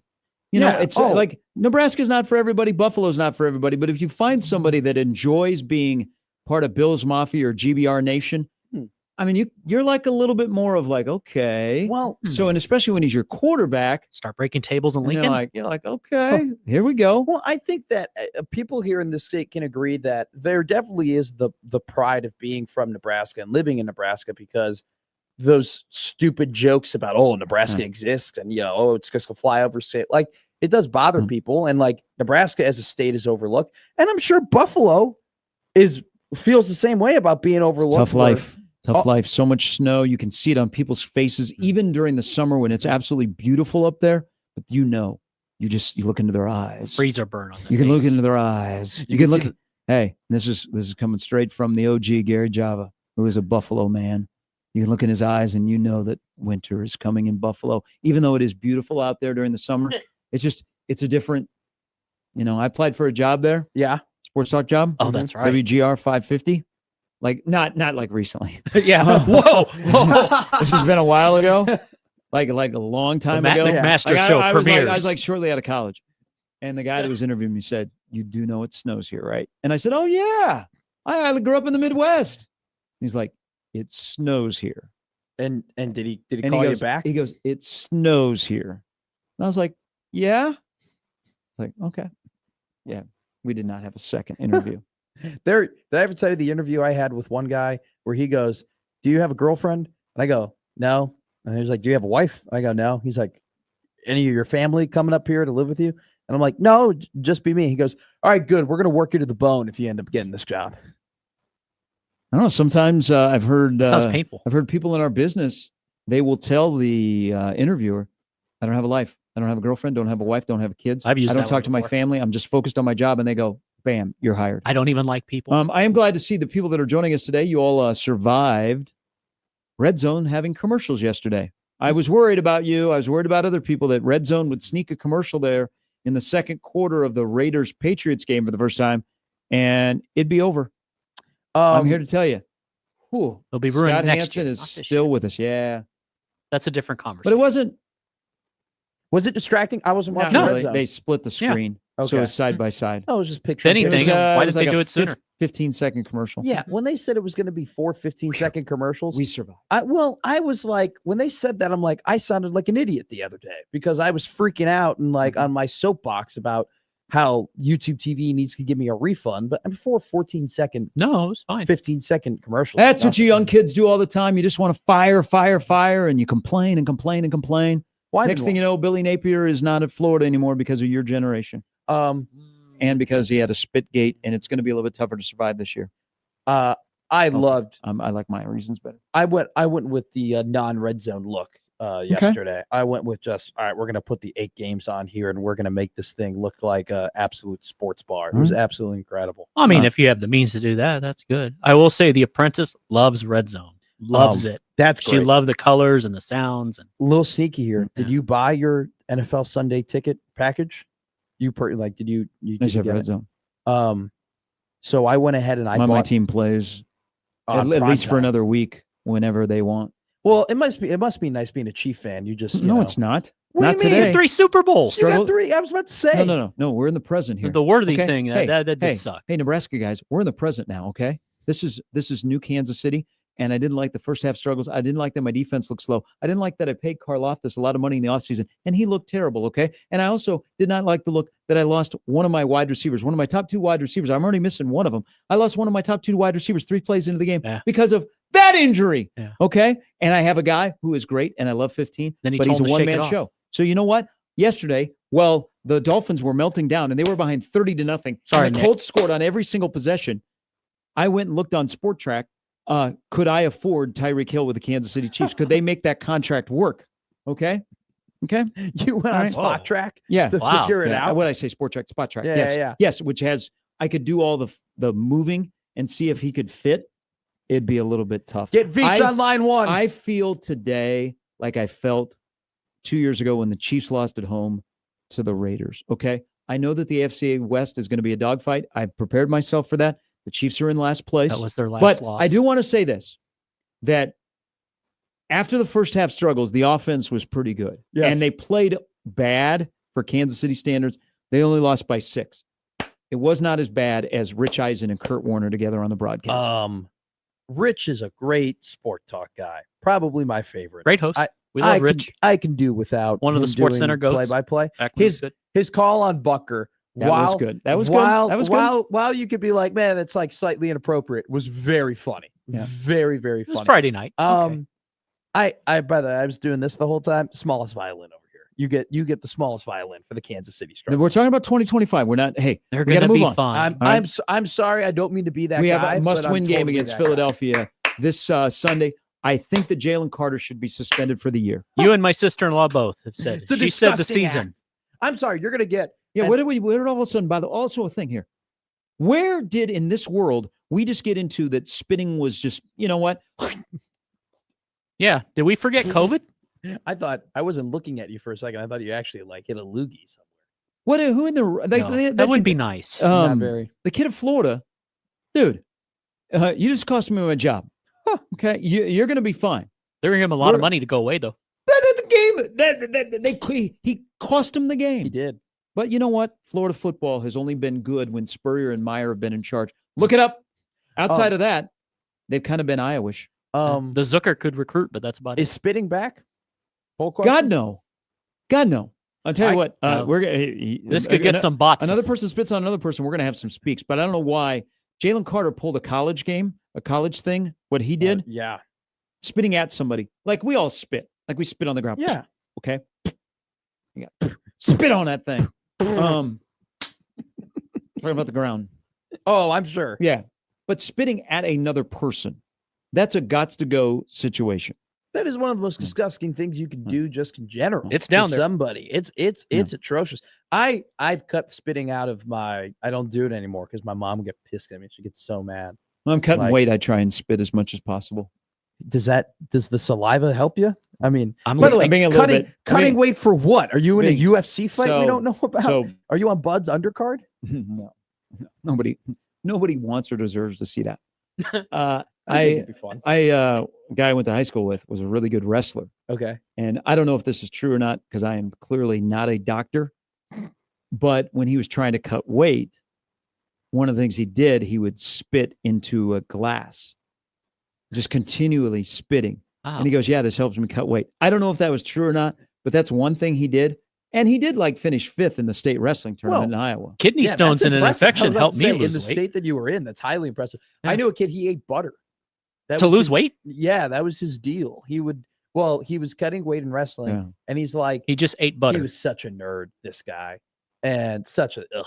And anyway, he would go ahead and he'd be like, if you eat an apple, you're going to bring that apple onto the scale. You don't want to eat an apple. You don't want to eat any of that. You got to think of what you're bringing onto the scale with you. That's why I eat butter. And he would just walk around on like weight cutting days. That sounds like an endorsement. He would just be walking around like eating a stick of butter because it made him feel full but like the calories, like I guess didn't count and didn't make him weigh anymore. It was crazy. We would just be in like homeroom at like And he's eating butter. And he's eating butter.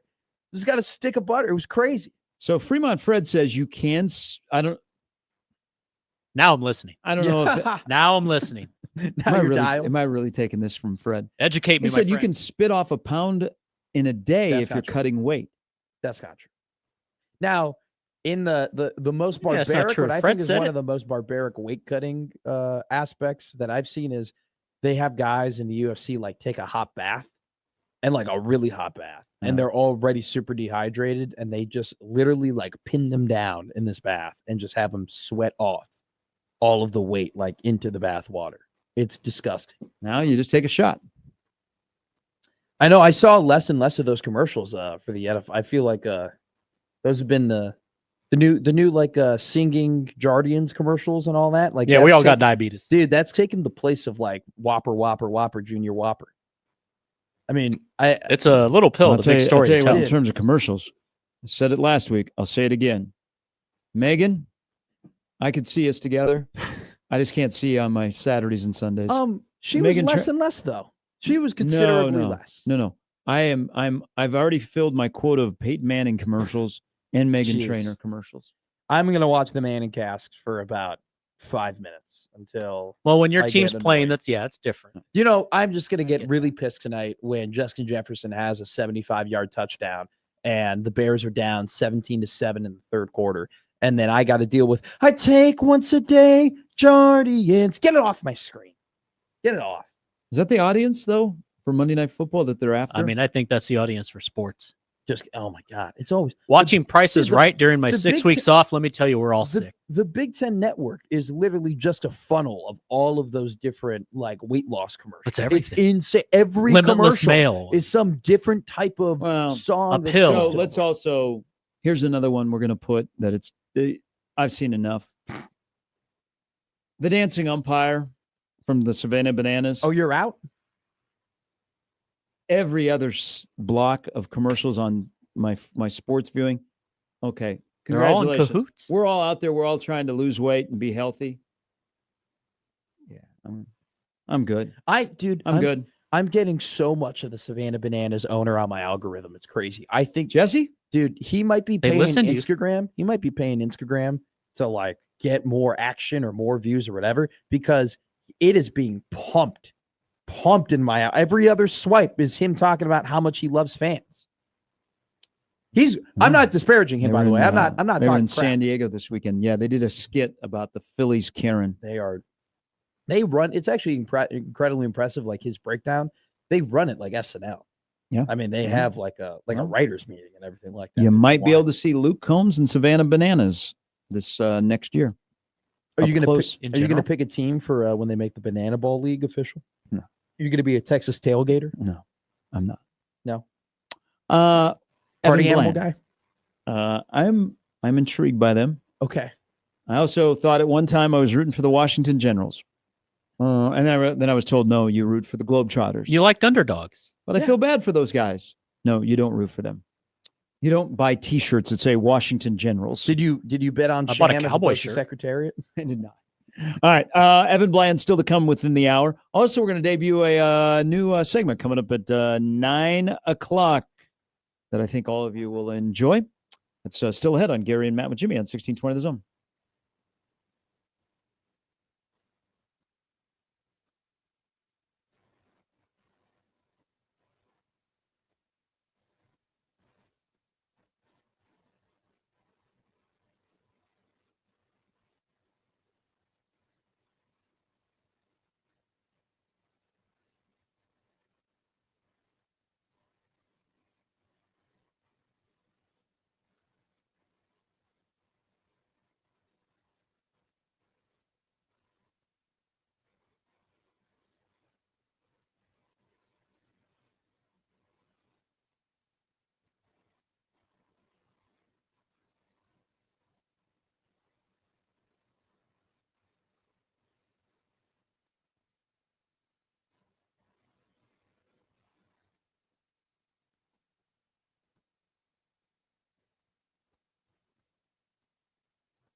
All right, week 3 in college football has a little bit of juice. Nebraska plays a pregame against Houston Christian ahead of the best matchup of Saturday, Crawford versus Alvarez. That snuck up on us, didn't it? No. No, you don't think so? No. Dialed in. I saw the commercial and I was like, oh my God, I can't believe Yeah, it's well, this now weekend. it started. The promotion has started. Yeah. But Well, if you know, you know. They were pushing it, man. Like, good for them. They were every WWE event, whether it be a Raw or a SmackDown or All whatever, they were All pushing right. it. Netflix, you're on the clock. YouTube made it through. The picture, by the way, on YouTube, it was clean. It was crisp. I just don't know who they're appealing to. I think they were looking for a younger audience. Yeah. Than us, and they were also looking, I think, for non-football people to watch that. I don't know. Maybe it's because I'm an old curmudgeon and I'm an old soul. But like, Okay. That's why you we're say friends. they're trying to appeal to a younger audience. Mhm. I am the audience that technically they would be trying Like to appeal Mr. to. Beast. Yeah, I watch it and I'm like, dude, this sucks. Like, this is just Yeah, I think they were looking You'd for like a Mr. younger. Bean more. I think the love YouTube broadcast was looking for a younger audience and trying to bring in people that are not diehard football fans.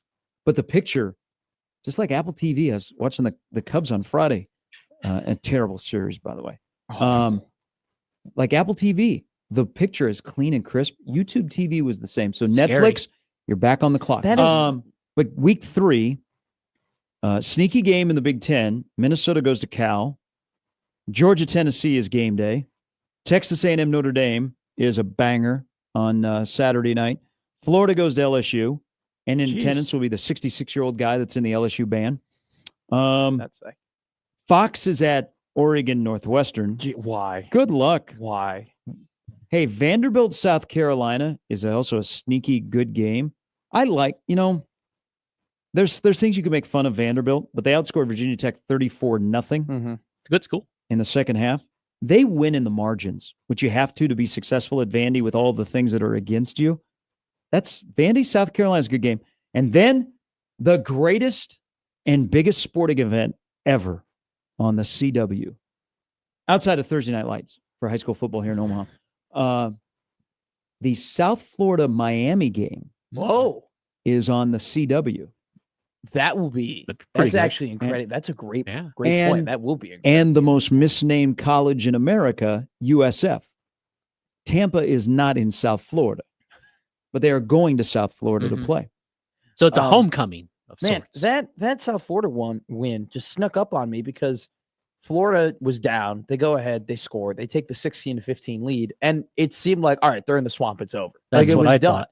And then they just slept walk, like all the way to the end. And then South Florida was like, we're still playing football, right? Like, like we're very much in this game. I mean, it was wild. Nice playoff resume if you're South Florida, Boise State and Florida. Now you get Miami this weekend. Holy crap. That's a Hmm. that's one hell of a resume already. If they beat Miami too. Damn. Are they ranked? Were they ranked in the coaches poll? I think they are ranked amongst Okay. the 11 teams from the SEC. Jeez. Well, I think the whole league is ranked in the top 20 on ESPN's FPI. Yeah. So doesn't FBI take into account the recruiting rankings? And that's why they're all so high. It's so stupid. So stupid. But hey, don't forget your packet. Don't forget your SEC Media Day packet that tells you all of these stats from our beautiful partner who absolutely loves us. They created all these stats for us that make us look all good. Here, read them. It's so dumb. But then they ended up getting what they wanted. So I guess the packet did work. Let me read an email here. You can hop on our stream. John says commercials. We banned tobacco ads years ago. It's time to ban all pharma ads. I wonder how John feels about Turner Corcoran's new role at Nebraska. What's that? He's an extra tight end, quote unquote tight end, extra blocker. That's the role they had for him on Saturday. Actually, looked okay. Nice jumbo packages. Mhm. I'm trying to find, my computer's all messed up and I can only get like 7 comments. And I'm trying Are to they good? read them. This one's good from Chris. Okay. Chris goes, Steve Taylor's still one of the best option quarterbacks we've ever had. Lance Lewis was a beast at fullback. It's overlooked a lot by Schlesinger. Yes, they were all in the Kenny Clark era. Let's see. Tiger Shark Driver, who's been active in the chat today, goes, Gary doesn't apply to Jobs. Jobs apply to him. Hey, thank you. That sounds like a reading for like the most. We need the Dos Equis commercials back. The most interesting man in the world. Neil did go get you when you came back here. That's true. Where did those go? Those used to be the greatest. Oh, I don't know. Maybe something happened with the guy that was the most interesting guy. Maybe he didn't become interesting anymore. You know, when he maybe became bland. and Evan will be joining us here in a little bit. Thank you. When he met the Queen bowed to him. You know his beard has his own identification card. You know, he's the life of parties that he's never been to. He's cured schizophrenia by walking into a room. He is Gary Sharp. No, that is not me. The most interesting man in the world. That is not me. That last one's very fascinating. I'd like to know more. I am boring. No, you are. I thought yesterday. Do I want to walk over to the farmer's market? Well, that's calm. That's very suburban. It's very nice. There's nothing better than a good farmer's market. Mm-hmm. You go ahead, you get that lemonade. Mm-hmm. You start looking at a bunch of things you won't buy. I mean, this is not the most interesting guy take. It's also this time of the year where you got the windows open. It's September in the Midwest. It's beautiful. And you just won 68-0. Ragweed. Oh my God. Because I feel the breeze coming a little bit here. And I'm just thinking but it's warming up. It's supposed to be mid to upper 80s on Saturday morning. You know what I just realized, Gary? What? The Houston Christian is here this week, and this is the stuff we're going to talk about for a week. The Bears play tonight. They do. For your sake and the show's sake, I hope things go well. You want them. I know you secretly want them to lose. So we have an interesting show tomorrow. I think losing is more interesting than winning. It's more to talk about. See, Big Red overreaction. That's usually how it goes. Yes. Hey, by the way, 3-0. Huskers are 3-0 when I'm on Big Red overreaction. All right. Flex that. All right. That's people don't know, but you're on every Big Red overreaction this year. I am. I think I'm on 9 of them. All right. Playoff it is. Evan stops by next on 1620 The Zone.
All right, welcome back in on a Monday, a victory Monday for some. Hope your team did well. If you'd like to complain about your team, 402-951-1620.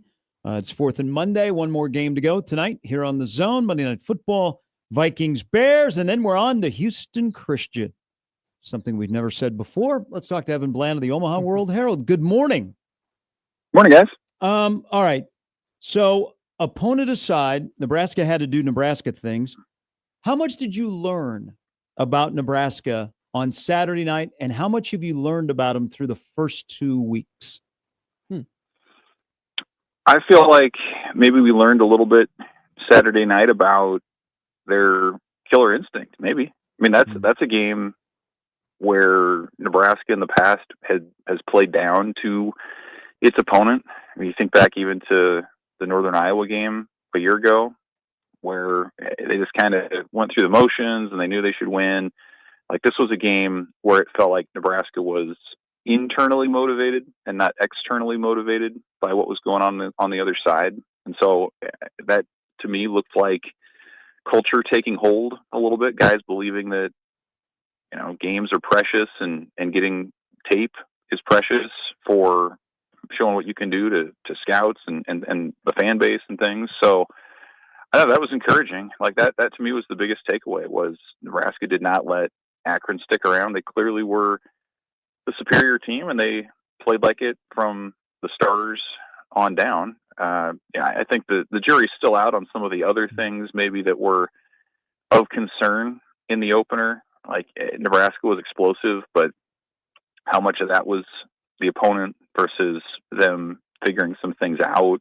I still think, they have some things to figure out in terms of, are you going to commit to Gunnar Gatula as your left tackle? Are you going to, how are you going to bring along your running backs behind Emmett Johnson? What does that look like? I thought his usage was still pretty high in a game like what Akron ended up being, but I think it's encouraging. I went into that Akron game thinking, man, it would be hard for Nebraska to improve its stock, for people to feel better about it just because of the opponent. But I think they did. I mean, I really do. I think there were very few mistakes. You had a couple of red zone hiccups early on. That'll be something to watch moving forward, is how's Nebraska able to convert in the red zone. That's been a little bit of a struggle through 2 games.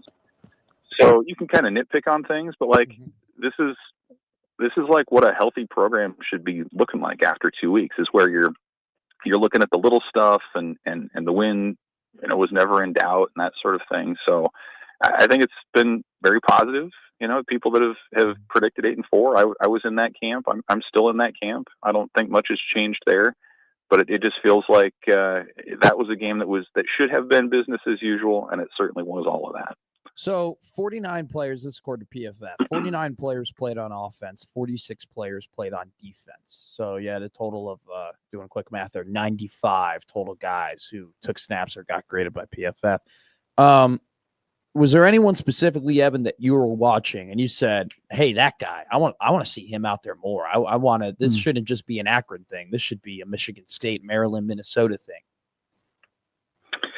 Yeah. I think Quinn Clark was one where that little play action where he caught the ball around the 20, and then it was him the rest of the way. He kind of sidestepped that defender and finished. You can tell, like, there's clearly athleticism there. It reminds you of what Matt Rule said a few weeks ago in camp about him being a guy that's not content to just kind of bide his time behind Dane Key, like he's pushing now. So that was somebody I think you can look at and say, yeah, he could make some plays in the Big Ten. I think the running backs, the other spot where you look at, and we just haven't seen a ton of those guys until Saturday night. That was really the biggest look, really, of any of those backups that we've seen. Ives had the nice little breakaway run, and Mekhi Nelson showed some explosiveness, and they moved Mosey around a little bit. So I think you feel like I'm going to be curious what those guys look like in a Big Ten type of setting. But like, you have to do it against Akron to continue that conversation. If you can't do it against Akron, then you're probably not going to be in that mix realistically as like a difference maker in the game. So I thought Mekhi Nelson looked that part, and Ives could be in that mix as well. So I think that's probably where I'd start. Heinrich Harburg had his moments. Like, you think into the opener, he had a couple of those sneaks that was kind of it. But in this game, he had that big clear out block that opened up Emmett Johnson's first touchdown run, and he caught a pass, and I think he just looked a little bit more comfortable. So maybe you feel better about what his role could be, especially now with Jannar and Bonner out for the year, that maybe Harburg could supply some of that toughness and blocking ability that he had. So I'd probably start on that offensive side. I still think on the defensive side, you're probably going to have to almost go the other way and whittle it down a little bit. You're going to have to firm up your rotation, especially on that defensive front, and see what that looks like. I think you're pretty well set in the secondary right now, barring injury, but that was just kind of, I guess my eye kind of went more toward the offensive side to see, like, okay, there weren't a ton of explosives in that opener. Who were some guys that can maybe be in the mix to do that? And I think a few more of those guys showed out. There is the red zone. So it kind of, the beginning of the game was a little bit choppy. I mean, we never expected to have 9-0 to begin the game. But if Nebraska is successful in the red zone early on, it's 82-0. That would have been the score. But you know this, Evan, and you've written about it and you talked about it with us. Last year, Nebraska struggled in the red zone. They were 120th in the country. Their red zone offense for the first two games doesn't look different. Do you see the same thing? And what do you think is the fix? Because they're gonna spend a lot of red zone within the 5 and have to run the ball moving forward when we get to the Big Ten. Yeah, I think that's an area that they need to continue to figure out. The short yardage runs are, I think, where you start. I mean, there's a reason why Kentucky paid Dante Dowdell a ton of money to go there, and it wasn't necessarily his breakaway speed. Like, he was really good inside the 10, inside the 5, at getting those extra yards with power and with kind of finding those little spaces to move ahead. And that's a skill that it just kind of yet to be seen if Nebraska has that guy on the roster. You know, they had a couple of close runs where the ball carrier kind of ran into the back of the blocker instead of finding the open crease maybe a little bit to the right. And so what does that look like? I don't know that in a perfect world Nebraska wants that to be Emmett Johnson, just given his value everywhere else on the field. But can Quentin Ives become that guy? He was sort of the one in the spring that coaches identified could be that person. Do you get creative? Like, you could bring in a Carter Nelson, a guy who was a national level high jumper, to hurdle the pile at the goal line. That's a possibility. They've kind of tinkered with Heinrich Harburg as that sneak guy up close, and they've had some mixed results with that. So, they're kind of working through what that looks like. I did think the throw that Raiola had to Dane Key in the red zone, I mean, that was maybe the best throw I've seen Raiola make, where he had to have enough loft to get it over that linebacker, put enough zip on it to hit Key in the right corner of the end zone for that touchdown. Like, those are the kind of throws you have to make that close when space is compressed, and you can't just kind of loft it over the top or find a guy in space. Like, you're going to have to fit that ball into a tight window. So I think you're probably going to see a little bit more of that. But there's no doubt, like, they got to figure out how do you, when it's first and goal at the 4, how do you feel comfortable about knocking it in 2 or 3 plays?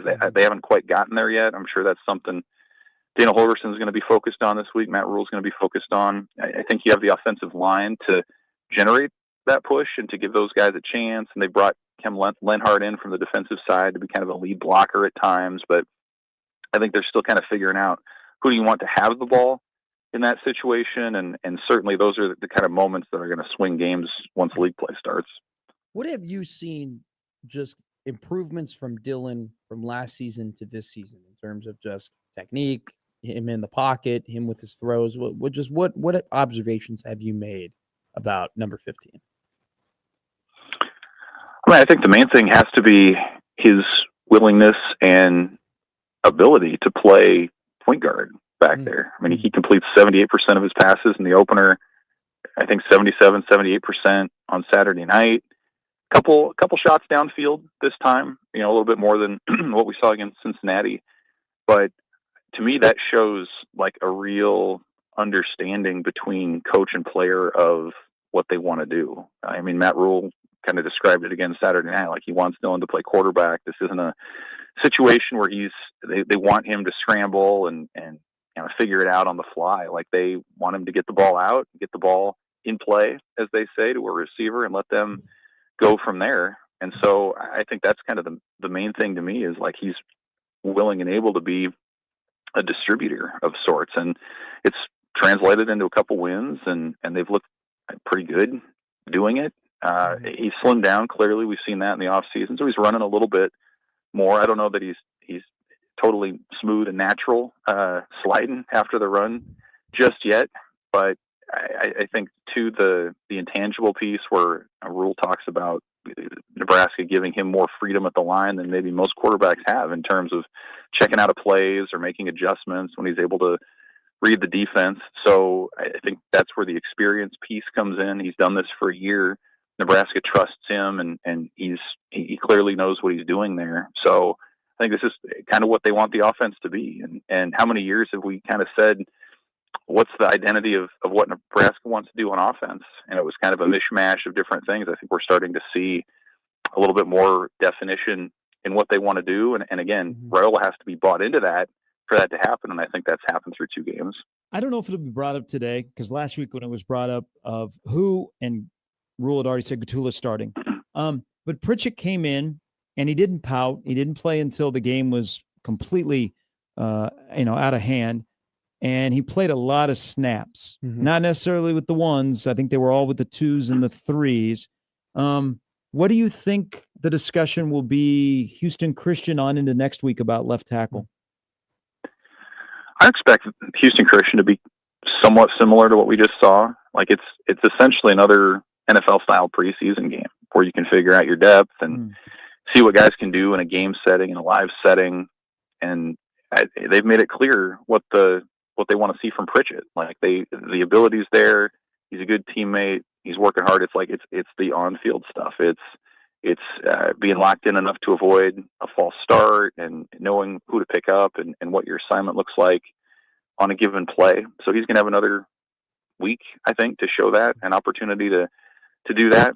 As Rule said, Nebraska doesn't want to go into Big Ten play rotating at that position. Like, you want to settle on a guy. I still think Gatula seems like he's trending in that direction to be that player, but Corcoran has had his moments, and Pritchett too. It's kind of the new conversation in current modern college football now, where because there's revenue sharing dollars involved, and you kind of know that Nebraska sought out Pritchett to shore up that position. That's kind of what makes it a little bit different, maybe a little awkward, at least externally, with that position battle. But he's going to have his chance, and we'll see how that depth pays off. But I would expect another week pretty similar to what we've seen, where you rotate those guys, see if anything changes significantly that would alter that discussion. And if it doesn't, it looks like the kid from Southeast has earned the right to continue to do that, I think, moving forward. So, look, shutout against Akron, played a very good game defensively against Cincinnati. Has the secondary and how good that secondary is bailed out the defensive line, and the fact that they only have 1 sack in 2 games, yet it doesn't seem like that's a massive talking point? Yeah, I mean, it's clearly been the strength of the defense. There's no doubt about it. I mean, Akron had a couple moments where maybe they were their own worst enemies on a couple of pass plays there, but yeah, I mean, it's if you can't find a guy who's open, that's going to give more time for the defensive line to do what it wants to do. And that question to me about the defensive front was not answered against Akron necessarily. That's, again, a reflection more of the opponent, I think, than anything else. And I don't think we're going to find many answers this week against Houston Christian either. I think that situation is going to come down to the Michigan game, because you can bet the Wolverines are ready to ground and pound. That's sure what they love to do if they can. So, and pretty much everybody else in the league as well. So, yeah, I mean, I think you're in a great shape with the secondary. You've got 5 legitimate starters, a couple guys who aren't starting who could, and you really wouldn't miss much of a beat. But that's kind of what I was saying earlier. Like, you wonder, is Nebraska going to kind of tighten up that defensive front a little bit? They rotate so many guys. Certainly they did against Akron, where who you got to find out, who do you trust in a key fourth down spot or fourth quarter spot against a Big Ten team. And I think you saw Riley Van Poppel get more run in this game than he did in the opener. I thought he looked good. Cam Lenhart was out there with the club on his hand, and I thought he looked pretty good in this particular game. But again, that's like part of these first few weeks that's so interesting to me is you bring in these transfers, you have all these young guys. It's still a very young team. You've practiced. Now what does the game film look like? So that to me is the thing about next week with Houston Christian is you continue to see who can play, who do you trust, and then you roll it out against Michigan and see if Nebraska can change a narrative nationally with a strong showing against those guys. Hey, we'll get you out on this. And if I was Sam, I would allow you to vote in his Big Ten power rankings through 2 weeks, because I think the top three are clearly established. Who would be your fourth best team in the Big Ten through 2 weeks? So you're saying Ohio State, Oregon and Penn State. Yep. Penn State. I mean, I thought, to me, preseason, I had Illinois as number 4, and I don't know that much has changed in that regard. Like, I was really impressed with what they did going to Duke, and I mean that was a game a lot of people thought could be an upset, and that to me was a real litmus test for what that team could be, and they put it to them. Like, they have offensive ability. The defense looked really good. The schedule continues to line up for them once Big Ten play starts. So I was, encouraged by what those guys were doing. So I think they're number 4 at this point for what I'd be saying. Yeah. You want to see teams like USC plays Purdue this weekend. Yeah. So now they play a team that's on, in their same conference. So yeah, it'll be, I don't know. The meaty middle is, it looks pretty good. Evan, as always, we appreciate it. Enjoy Houston Christian lead-up week. Oh, it'll be fantastic. Thanks, guys. That's Evan Bland of the Omaha World Herald. We're going to need to get a lot of content out of these press conferences. We're going to really need to milk them. We have a new segment that Matt is going to debut here in just a moment. But according to a listener, we may have Dylan Gate. What? I'll explain. Another gate? We have a gate. So many we have gates. concession gate. They ask a question. Why isn't Dylan like everybody else on his team? Well, I think that's kind of Dylan's brand, not being like everybody else on the team. This is when you win 68-0. You get questions into the Equitable Bank inbox like this. I'll read it when we return. Gary and Matt with Jimmy on 1620 The Zone.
You watch the game on Saturday.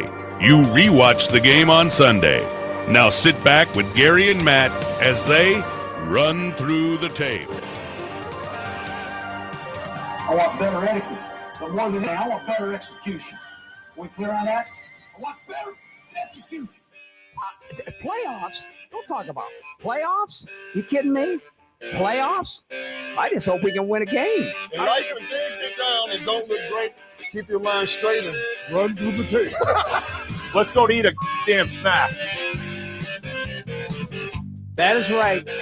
Every That's Monday, part of it. Run through the tape, a brand new benchmark Gary and Matt segment where you heard the man who I have no idea who that was in the first part of the intro, who said you watched the game on Saturday. I have no clue, but like he described it, we run through the tape. This is going to be a little bit more of. Here's why I wanted to do this, because I pitched this to you last week after we were at 1620 The House, and we were fresh off of 2 hours of sleep. You, I don't think, got any sleep. I got 2 hours of sleep and watching the game. And I was very interested in the fact that, like, you and I had very different just things that we picked up on, like little different nuggets and whatnot that I think helped me out, helped you out, helped better understand the game. So this idea is, all right, we're going to go back. We're going to be a little bit more in depth. It's not going to be a 35-minute, deep dive X's and O's segment, but a segment where it's, a little bit more than just, oh, that guy looks good, So I'm excited. So rewatching it, I have a couple of, and I'll be frank here, I don't have a ton of observations from like the third and fourth quarter. It was just a lot of disrespect to Ashton Murphy. It's just a Maverick lot of, Noonan, anything Mason Goldman. It was just a lot of guys that who look good and play well, but like I don't expect a ton of those dudes to end up making massive impacts. Just naming all the local guys that are. It's great to see him get in. I think Dylan Raiola looks so much better. And not only like that is my number one takeaway of like going through this tape. Dylan has taken strides, and I think you saw the strides that he took against Cincinnati, and it was a lot of he's getting the ball out quicker, he's taking what the defense is giving, and all of those things. But this game, it was more to me, Gary, than he's playing Akron, right? I want to take it back to the play before. Couple plays before the Emmett Johnson run, the touchdown run that made it 7-0. It's a too high shell by the Akron defense. They got a safety who's kind of more down, like maybe more in like a Tampa 2 style defense. And Dylan's got a linebacker, right in front of him. He's staring down this linebacker, and Lindenmeyer runs that seam route. And I think it is one of the best throws that Dylan Raiola has made in his career as a Nebraska Cornhusker, because everyone on that, when you have those two high safeties and you're playing like that kind of cover 2 look, those seams, especially from the tight ends, work so well. Man, he's layering throws now. Like you go back and you watch this tape, it's more than just, he's more accurate. It's more than just he's quicker. It's almost as if he's thinking. You can see he's thinking at a completely different level now than what he was last year. And his ability as well, man, the throw on the run, I can't state it more. Just him, I feel like he's better throwing on the run than he might be in his base. If I'm being honest with you. Because him in his base is still good. I still think, though, in his base stance, he's trying to figure out his own arm. Like, I still think he's trying, I have a lot of juice here, right? Yeah. I got to take some off. I got to put some on. Like, he's trying to decide that when he's rolling right. And even, by the way, when he rolls left, it's just natural. He's one of the more natural throwers of the football on the run. I have a second observation here. This is probably the last, deep play dive that I'll do. But last week against Cincy, they ran a GT counter. They ran a guard tackle counter. And it was actually one of the best runs that Johnson had of the game. I think it was close to his long. And what they did before that play, though, and you and I had talked about this in the preseason, they ran a motion of Ja'Cory Barney just going across, right? And it completely caught the defense off guard. Their attention turned to Barney, and then all of a sudden, Johnson's countering with 2 blockers right in front of him. He gets a first down.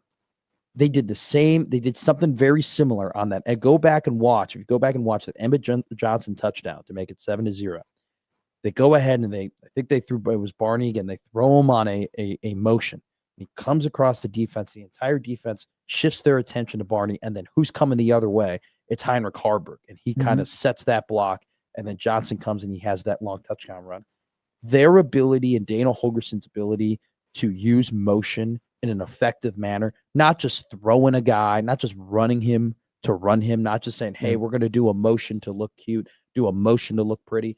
We're going to actually make you think about it. And the fact that they've set that up with other plays dating back to last year. I mean, that is kind of when we talk about the Dana difference, right? And what this offense is going to look like and why it looks more efficient than it was last year, despite the fact that they haven't scored a ton of points. That's it. Like the fact that back-to-back weeks, you can throw those dudes in motion and you can create explosive run plays like doing that. Like that is what Nebraska football just has been missing, that like effectiveness and creativity. I have a couple of individual observations here though. I love Rex Guthrie. Good player. He's coming. Very similar to Gifford, but I think he's just more athletic than Gifford. And definitely. And what with Guthrie in particularly though, and this is just like a macho man football thing. I love a dude who just puts his head in the pile. Like I just love a guy who just wants to be in on every tackle. I love a guy who just wants to hit somebody. They have now Guthrie, Jones, Shavers, who just hit people. Yeah. Like they are just out there head hunting, putting the hammer down. When I rewatch this defense, the secondary in particularly, incredibly smart. Incredibly smart. They're very heady out there.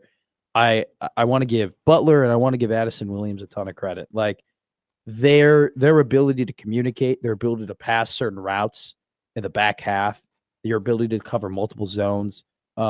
It's impressive what that back half of the defense can do. On top of Singleton's a mauler, Jones is a mauler. Like you just got guys who maul people. So I want to go to one more play here though too. The pet chalk tackle for loss. Yes. When he goes Jared ahead, Tomich is number 93. And first off, you called it earlier in the show. His get off is incredible. Like very quick off the ball, super impressive stuff, just jumps to it. But there was something there in that play that I think was a little hidden that not a lot of people recognized when that happened. The reason he doesn't get blocked on that play is because there is a mass amount of pressure up that middle of that of the offensive line. You have McCullough just standing there looking barbaric, just being like, all right, I'm gonna come down here. And that's something that in the Cincinnati game, they would go ahead and they would put McCullough there, right? They'd put him in the middle. And then what would they do? They would shift him over to the right side or shift him over to the left side, right? Trying to get that tackle off balance. That, I think, was his most effective play, his most effective rush in the last 2 weeks from Deshaun McCullough, was him just going straight up the middle, just going right up Broadway, being like, here we go. I'm coming right after you. And Finley and the running back and the offensive line crapped their pants literally because McCullough just came screaming up the middle. Them too, huh? And it allowed Petchak to get that tackle for loss. I want to see more of that. I think that's the number one thing I want to see more of on defense is the creativity with Deshaun McCullough. Like, where are more positions that you can put him in, and where are more positions that he can go ahead and affect that rush? I think as long as and there's right now no reason to believe they won't, the back end be as good as they are in sound and technique. Like Sierra Wright, I mean, I hate to be the wide receiver that's matched up with him. Sure. Because people aren't going to test Sierra Wright. God, no. You're able to do some things up front. Like there was more simulated pressure. Yeah. They did a little bit. They were kind of basic, but they also threw in a couple of wrinkles, what Butler did on Saturday night. So I'm kind of along the lines what you're hoping for. I think you will see that more because they're going to have to. They don't have enough guys that can go and make plays on their own in the front seven. Yeah. So John Butler's going to earn his money over the next couple of weeks. facing two kind of quarterbacks in Underwood and Childs. Yeah. Where he's going to have to be in his bag a bit. Instead of just saying, Sure. guys, go make a play, Mm-hmm. they're going to have to dial some things up because I don't think they're at that point where they just have guys that can overwhelm you up front. I think what's really interesting is that, and you know this, some of the best defenses have players that affect the game so much, but they don't show up on the stat sheet, right? Where typically it's that 2-eye or that zero technique that just eats up blocks. They don't have that guy, but I think McCullough could be a guy like that in a different position, right? I mean, obviously he's not a D lineman. He's not just going to go and eat up blocks, but I think his movement around the line, like, is almost as if he's like the most effective D-boy that they have out there. And like, to your point, I think Butler getting creative and Butler having simulated pressures and like making everybody else better because of that, it stems from 15. It stems from what's that crazy stat? He's the highest rated recruit in Indiana football history. Like he's a freak. And like rewatching the tape the last 2 weeks, I think he's been the player that pops out the most to me in terms of you go back and you watch it and you go, oh, okay, maybe I didn't see this the first time, or maybe I was too critical, or maybe, oh, he was trying to accomplish this. 2 more things. It is crazy to me how much of a gap there is between Johnson and running back 2, whoever running back 2 might be, not only just from a hitting the hole perspective, but speed perspective. I think Emmett got a lot faster. You know, he looks quicker. He looks, I'm not going to say skinnier, but they cut him a little bit. Yeah. He looks like he's darting. But he needs to stop dancing. The last one, though. He's going to get smoked. He will get smoked. Yeah. Well, he did it. I think I have a note here. EJ run. I think it was on the first run of the game where he just refused to go. Like he was not hitting the hole. Like, just he likes, and then there was a play. Gosh, he tried to cut back. Yeah. And if he reads it better, because I think he misread the block in front of him, he probably houses it. Sure. I know what you're talking about. I would love to see him just run straight ahead. He did that a couple of times in the second quarter that I noticed, but he doesn't do it enough. Nope, he doesn't. Nope, he loves him some outside zone. Now he's gotten better at the outside zone. I think he is. It's very noticeable in what he's got. 48 touches in 2 games. That he is a major weapon in that offense. And back to the speed part. You know, I've always been. I don't know if he's a guy that can pull away and hit his head on the goalpost. Yeah. His 47-yard touchdown run, he showed me a little bit. I noticed it on the inside zones, his quickness. I think his first step, his first get off is so much better this year than what it was last year. I think it's tenfold. One more thing, real quick, play action passes. Want more of it. They ran it on the drive after Emma Johnson fumbled at the 1-yard line. I know that Dylan hasn't worked on turning his back to the defense as much, and I think that this game against Akron and against Houston Christian would actually be beneficial if you can get that more in his repertoire and get him more comfortable doing that. Great stuff. This will be a Monday staple on the show. Let me read this email. Yeah. So not everything was great, or this is what you get when it's 68-0. This is from Steve into the Equitable Bank inbox. It goes, Saturday night was a lot of fun. Haven't felt that way at a Nebraska game in a while. Where it was easy breezy, nothing really to complain about. He goes, but do we have a problem with Dylan? Whoa, what problem? Period. I know. That's what I thought too. Have you noticed the difference in Dylan? I'm about to tell you what it is. His footwork is way better. Thought he was slow. So as I'm reading this email, I'm like, okay, we're talking about his body and some of the other stuff. Dylan is apparently, according to Steve's observation, wearing the pants from last year, while his teammates have the new pants. So I did go back and look. We have a scandal. Well, breaking news, play it. So it does appear this is what happens when it's 68-0. Come on. Remember, the good guys won 68-0. So it does look like these might be the pants from last year. The stripes are different compared to the other pants, but honey, where are my pants? You ever see that movie, the Lego movie? Oh, that's a great movie. I know you. Yes, I mean, everything is awesome. Yes. Thank you, Jimmy. You should watch that movie. That and The Accountant.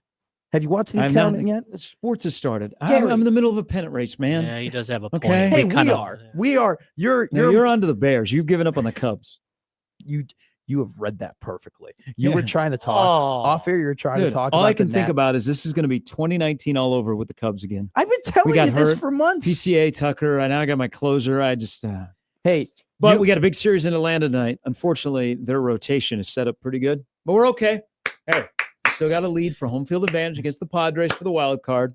you were trying to have a Oscar is going to be pitching for the Cubs before long. you tried having a convo about the national series with me off the air, and I think you could tell immediately that I was just like, man, the Bears play today. I'm kind of out of it. I wasn't watching. Saturday was a bad loss.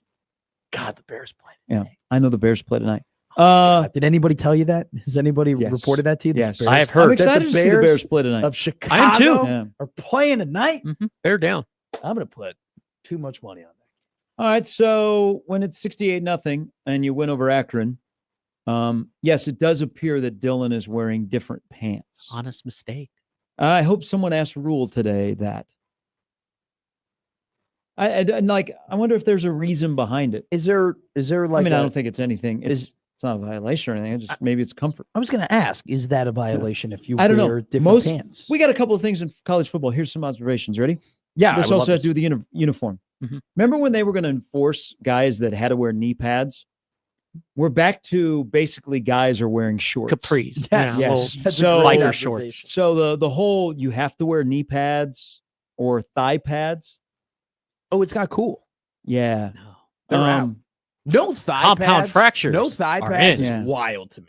No thighs are crazy. No knees, I kind of get. Ah. Like, because Oh, it's in gonna be my bad. very brief football career, Mm-hmm. okay, in 6th, 7th, and 8th grade, the knee pads sucked. They were the worst, and there was this weird gap in between your knee and the pad, and it would get like this very awkward sweat that you absolutely Did hated. you have the hip pads like Franco Harris I sticking didn't. out? I didn't have the hip pads. Okay. According to now a few emailers in the Equitable Bank inbox, they also noticed this.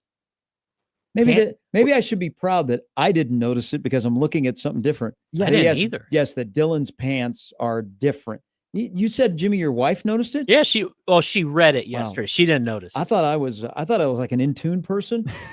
The fact that I did not recognize Are you kind of disappointed in not- your ability? It sounds like you're kind of mad Well, at yourself that you also, didn't notice. I noticed also- that they were playing well. Also, I am team no stripes. Oh yeah, yeah. I like just the white pants and the black shoes. Mhm. I'm with you. White. I see. All here's- white pants, no stripes, Hey, black shoes. Hey, Garrett, I couldn't give less of a crap. I know. About But what that's you why I wear. haven't noticed because I guess I'm looking at the stripes are skinnier on this year's pants. How about we bring back the skinny end on the baseball hat, Troy Dana? That would be fun. Well, That'd be Oh, enjoyable. it's an ongoing campaign on this quick show. question here. So I don't know. Maybe Dylan will mention, hey, they're my lucky pants. How would you feel about that? Maybe he said, you know what? I wore them against Wisconsin and Boston College. I didn't wear them against Iowa, and I've worn them twice this year, home and away. That's all I have to hear. I actually kind of would love that because it would make him incredibly personable. Because let's We've all been that well, person. I mean, it's just Dylan's just a very different. He's just a very different guy, right? And he's just loves the fashion and the brand and whatnot. And he's just a little different. You'll love him because he's your different, But that would be funny if he was just like, yeah, I've worn the same pair of. He's one of underwear, us. for the last 4 years, and we've won plenty doing it. So I'm going to keep doing that. I'd be like, hell yeah, man, good for you. That'd be great Why for are the they brand. playing Akron and Houston Christian back to back? So we got to talk about this. Just to work on Um, Nebraska. Also, Get we better. may have to revisit playing MAC teams. Whoa, West we got Virginia did we got not a lot have- on the schedule coming up, Yeah. my man. Yeah, hey, just don't play Ohio in Athens. That's Yeah. why. Okay, I said this last week. Why? I know it's the home and home, and it's kind of it's Big 12 SEC. So going to Starkville. Yeah. Why did West Virginia go to Athens? No clue. Why is Iowa State going to Arkansas State this weekend? I've been to Arkansas State. Oh. Now the football stadium is actually Mhm. like really nice. Like they have nice facilities at Arkansas State. The town is a little bit smaller. But why is Iowa State going to Arkansas State? Kind of love it. Right after a big win I think over it's fun. Ino. No, I don't care if it's a big win or No, not. I'm saying that would I make think me it's nervous. It's like why did Nebraska go to Fresno? I was going to say, why is Nebraska playing in Laramie? And trying not to move that game to Denver. I wouldn't mind if Nebraska played in DeKalb. Ew. That'd be fun. I mean, I get what you Northern mean. Illinois Ew. game. Well, they do own some payback. So speaking of Northern Illinois, Tim says, I've been to Jonesboro before. I have the same question. Why would Iowa State want to go to Jonesboro? Don't be surprised, and because we all think, I've said 5 years, Nebraska will go back to Kansas City. Sure. I'm hearing that it'll be sooner. Okay. And it won't be a well-named team, possibly. If they go back sooner, it might be Northern Illinois. If it's like 5 years or more, it could be like a juicy kickoff. I'd wait. I'd rather wait. I'd rather sit back. I'd rather go there in 5 more years as opposed to 3 more years. See, I think you got to have a good name opponent to play there. I agree. But so Nebraska was actually supposed to play a road game against Northern Illinois. Oh, really? Yeah, There you but go. it was technically a neutral site game because it was going to be at Soldier Field. When was this? I think Nebraska turned it into a Nebraska home game. They bought out Northern Illinois. But this wasn't too long ago. I think this was the last time. that game? So the last time Nebraska played Northern Illinois, I think that was the game that was supposed to be at Soldier Field. That would have been really cool. I love it. I think they should use Soldier Field way more for Bears play college there. football games. Yeah, for college football games. But that turf. Northwestern used to play Notre Dame there So sometime. this would, if it's Northern Illinois and it's a Nebraska home game. So there's also the factor of when they're going to redo the stadium and Sure. years that they're going to have 8 home games. So 2027, I believe Nebraska will have 8 home games. So if they're going to move a game, let me count this up real quick. 1, 2, 3, 4, 5, 6. Yes. So that's the year they're going to have 8. They can afford. They can afford to move a game. Sure. But they're also looking at what is the year we will be down in capacity. So they're doing all that. But if it's Northern Illinois in 27, that game might be in Kansas City. Wow. I mean, I don't know. Part of me would think that there would be a pretty big conglomerate of fans who would go, but then also say, why couldn't we do this in Lincoln? Yeah. I think it was cool. Honestly, I think going to Kansas City was cool because it was it felt novelty. Mhm. Like, there wasn't any of this convo of like them potentially going back there.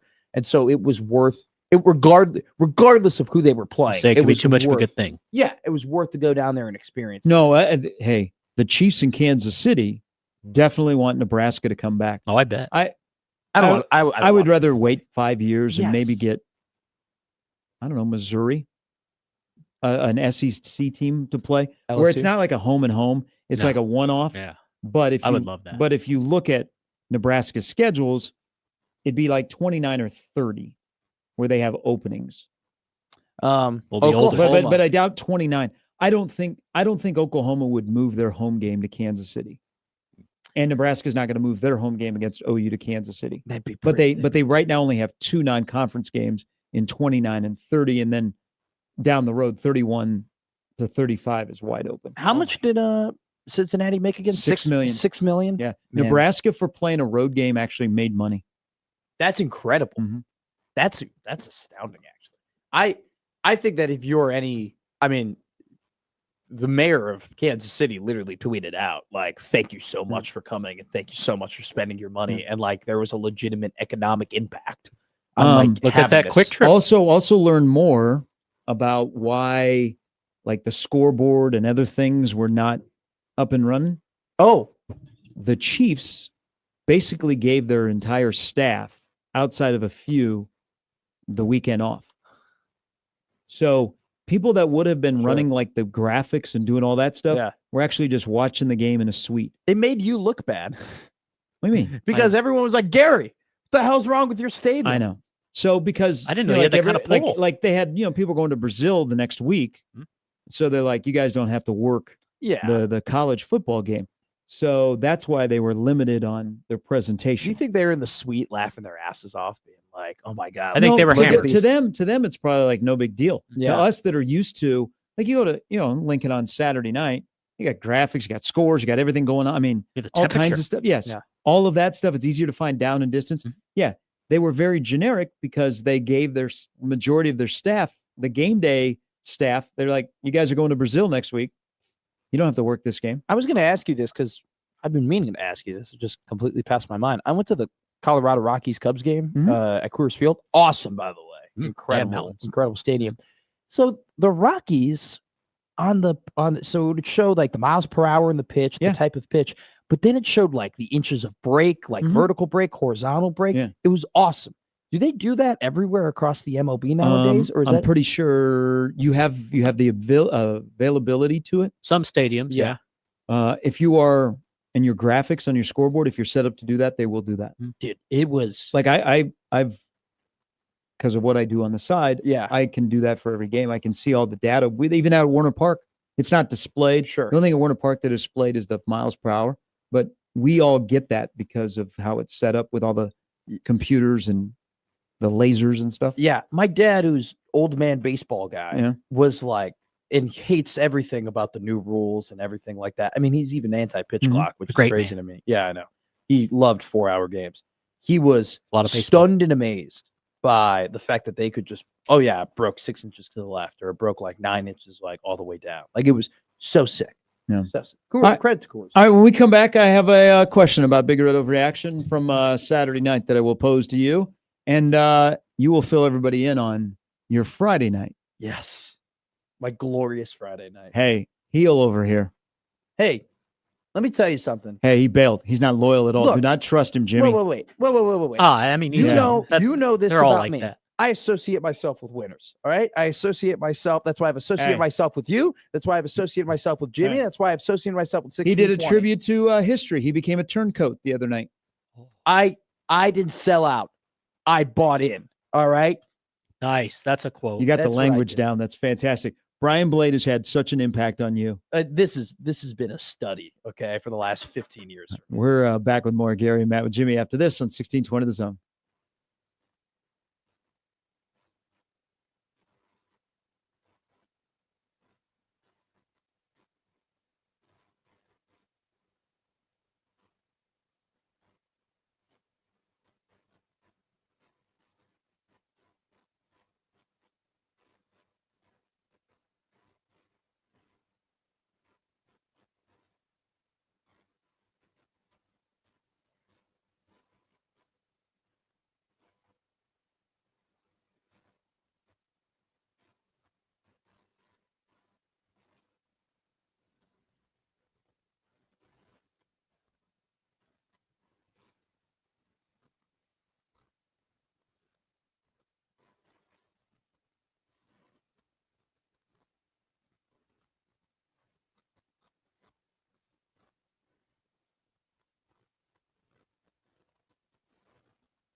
I'm standing. Yes. Here. You work for 670 The Score?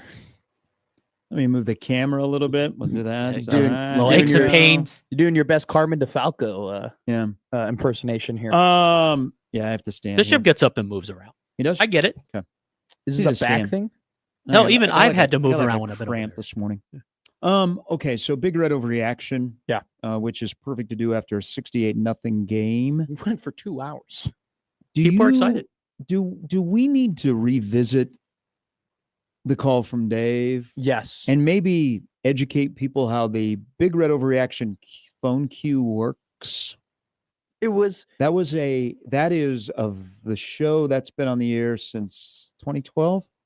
Yeah, you're its father. There are this. There are probably 9 post-game call-in shows or podcasts after a Nebraska game. Mm-hmm. This isn't just a company, man. We have the best. We have the best callers. We have the best interaction. It's entertaining. The Dave call has to be one of a top 10 all-time calls the other night.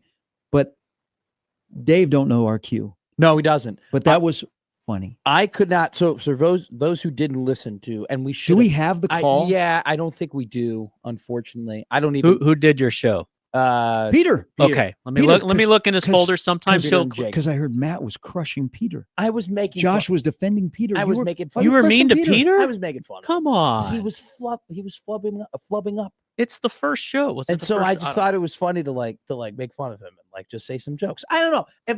If I'm not making fun of you, that's a sign that I don't like you. Okay. I only make fun of the people that I like. What does it say about all the people that make fun of you in reality around here? I hope they like me. That's what I'm just saying. If I make fun of a human, it's because I like that human. So the call exists somewhere, but it was a classic from Dave. So basically Dave he calls in and everybody does the same. Hey, how you doing? Whatever. And Josh goes, Dave, you're live. And Dave's like, hey. He's like, Dave, yeah, it's you. And Dave was like, sorry, I didn't know if you're calling on another Dave. And Josh and I lost it because that's not how it works. It's not like all the lines are live and Josh goes, yeah, hey Dave, and somebody goes, this Dave or that Dave. We're not like in a classroom. It's just which Dave are you talking what do to? you have to say? And Dave gave then the moment of him being like, oh, there's a lot of Daves. I think the exact quote was, there's a lot of Daves that call into the radio. Like he was telling Josh, like, hey, stop yelling at me. The best part of that was though, the preceding call was just him being drunk out of his mind, just absolutely plastered. We've all been there. Akron 68-0 will do that too. Yeah. Beautiful night too, not hot. I think his analysis was Dylan Raiola had the X factor. Was what it was. Sounds good. Did he to not me. have it? Yeah. I'm disappointed in myself that we're talking about this and I didn't. No, it's cut in segments, so I don't know where it is. I have to. I lost it. I thought it was so fun. And then we found out that Josh has had a vasectomy. Yeah, Judd Davies, former Pride of Millard North. Did not have that on my bingo card today. Former Husker gave Judd Davies gave not only Josh Peterson a vasectomy, but Connor Happer got a vasectomy too from Judd Davies. What? Yes. We're just finding about this. This is content. Did you not hear about this? He put this on Twitter. This could have been 1620 the snip. So Josh started talking about his vasectomy given to him by Judd Davies. I don't follow Josh. He doesn't follow me. No, but you follow Connor. Yeah, but when did Connor get a vasectomy? I have no clue. I had no idea. Is this true? Because I don't want him to come in here and he tweeted it at us. Oh, that he has a vasectomy? He literally tweeted at us. He goes, Judd Davies also gave me my vasectomy. Did they do the Spider-Man meme? Because if that's ever one for wait a minute, when did they start having the 1620 the zone discount to get a vasectomy? Is that a new endorsement? How are endorsement? these not sponsors? Huh? Yeah. Are you interested? No. I don't know. You said it like you were interested. No, I'm good. Yeah, I think there's a 1620 the vasectomy is we couldn't get and it sounds like a contest to me. Rob Zadiska would fight me on this, but it seems like the fullbacks at Nebraska are the smartest people because they're all like in the medical field, like Dane Todd, Judd Davies, Joe Makovica gets into the medical field. That's funny. Fullback smarter than offensive linemen. These were some dudes. That'd be a segment that would get a lot of people pissed off. What is this? What are the positions that are the dumbest or the smartest in football? See, you had 50 days. Yeah. You could have filled that time No, with this stuff. would be the question. If you had to have one former Husker operate on you, Oh, here we great go. question. which one wouldn't you want? Oh, wouldn't I Oh. want? Wouldn't you want? Wait till 9:38 to drop that one. Well, You could do both Ooh. questions. I mean, who would I'm you trying trust think, do I to go, do give I you a go smart vasectomy? here or do I go funny? Like if you walked into the operating room and all of a You know what? sudden coming in is Harrison Beck. If I walked in and they said, "Hey, we're How gonna you doing, Whitey? No, if they said, "Hey, we're going to bring your doctor in here. We're going to go over some things before we get, your shoulder surgery done." And Garrett Nelson walked through the curtains. Yeah. I would be incredibly concerned. Why? Garrett's an awesome dude. He's an awesome dude. Isn't he a 4-0 guy? Oh, I don't know. Wild, like fun guy though. Like awesome. But I don't know if I trust him to do my surgery. Okay. Fun But guy we, with but, a 4-0. but we trust him on third down to go get the quarterback, Oh, correct? absolutely. But he'd come in and be like, "All right, dude, we're gonna get this surgery done, bro. Like we're gonna figure it out." I'm just There here was for one time. physical. There was one time I was walking in the Haymarket and he was driving in a car and he like pointed at me and he was like, he rolled his window down. He goes, "McMaster," and like there were 4 people around. They're like, "That's Is this like Garrett-" Revenge of the Nerds? No, that he just stopped the car, pointed at me, goes, If you know, you "McMaster," know. and the 4 people around me were like, "That's Garrett Nelson. Who the hell are you?" McMaster. This is a funny. I'm He just covered saying, That's I pretty don't- cool because you were wearing the shirt that day that had your name on the back, so we saw it. No, Oh, no. Oh, hey, He's Crow Garrett- Armstrong. Garrett's an awesome. hey, But I'm just saying he's just very. are you 100% sure that Connor has had a vasectomy? Connor Happer tweeted and said, "I also had a vasectomy from Judd Davies." What if he was just stirring the pot? What if he was just quoting the show? Yeah. No, he tweeted at me. Oh, well, we'll ask him on the crossover. Well, now I'm going to have to listen. That's going to be an epic one. I It'd want to be know. funny I want to as know how hell. this ends. Well, you can't say that if they haven't. He tweeted at me and said that he also got his vasectomy from Judd Davies. Okay. That's true. His phone could Why? be blowing up right Is that now. an inappropriate thing to say that he might not have had a vasectomy? Well, especially like if his wife doesn't know. Yeah. Like he got a quiet He vasectomy. might have been planning to tell her. He tweeted that. What if like they're trying to have a second child and all of a sudden he's like, well, it must be your fault. Okay, that messed up, but that's not my problem. Wow. That's not a Matt This is McMaster what issue. this is scheduling Akron and Houston Christian. Could we not schedule Akron first and then had Cincinnati? Mhm.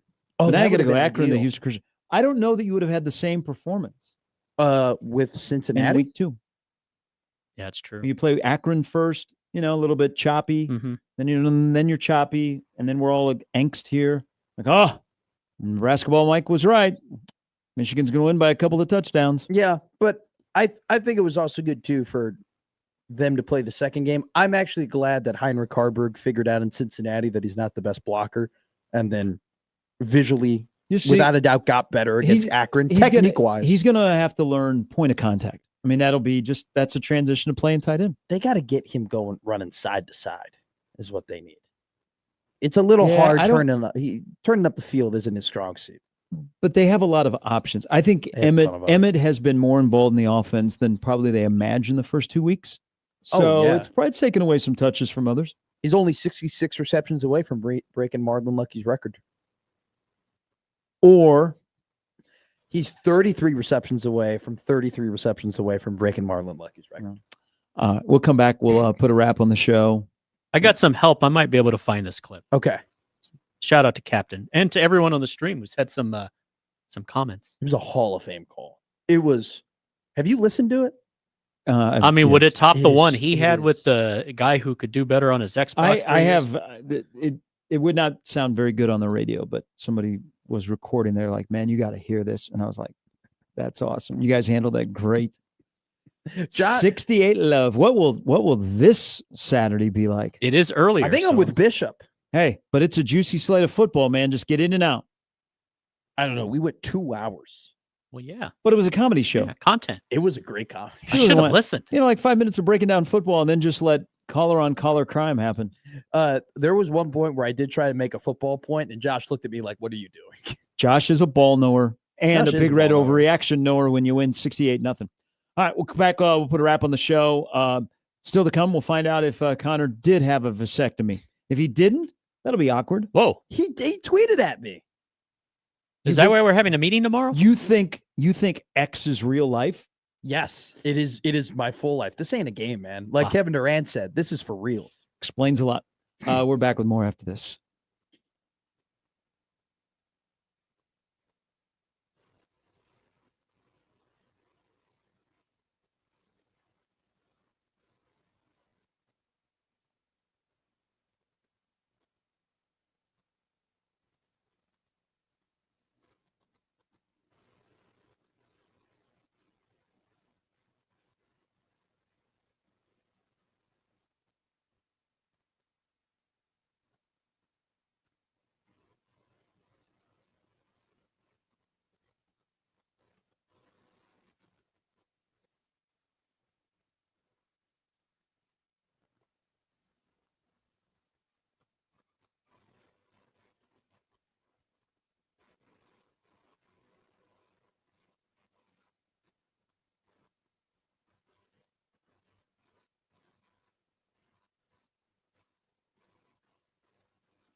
All right, this would be a good point with Houston Christian this week.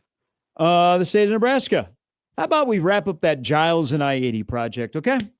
How about we just speed that right through, and this would be a good week to work 24/7 and get that one done. I drove to Superior Street essentially in Lincoln. Mm-hmm. You want to guess? I left at 3.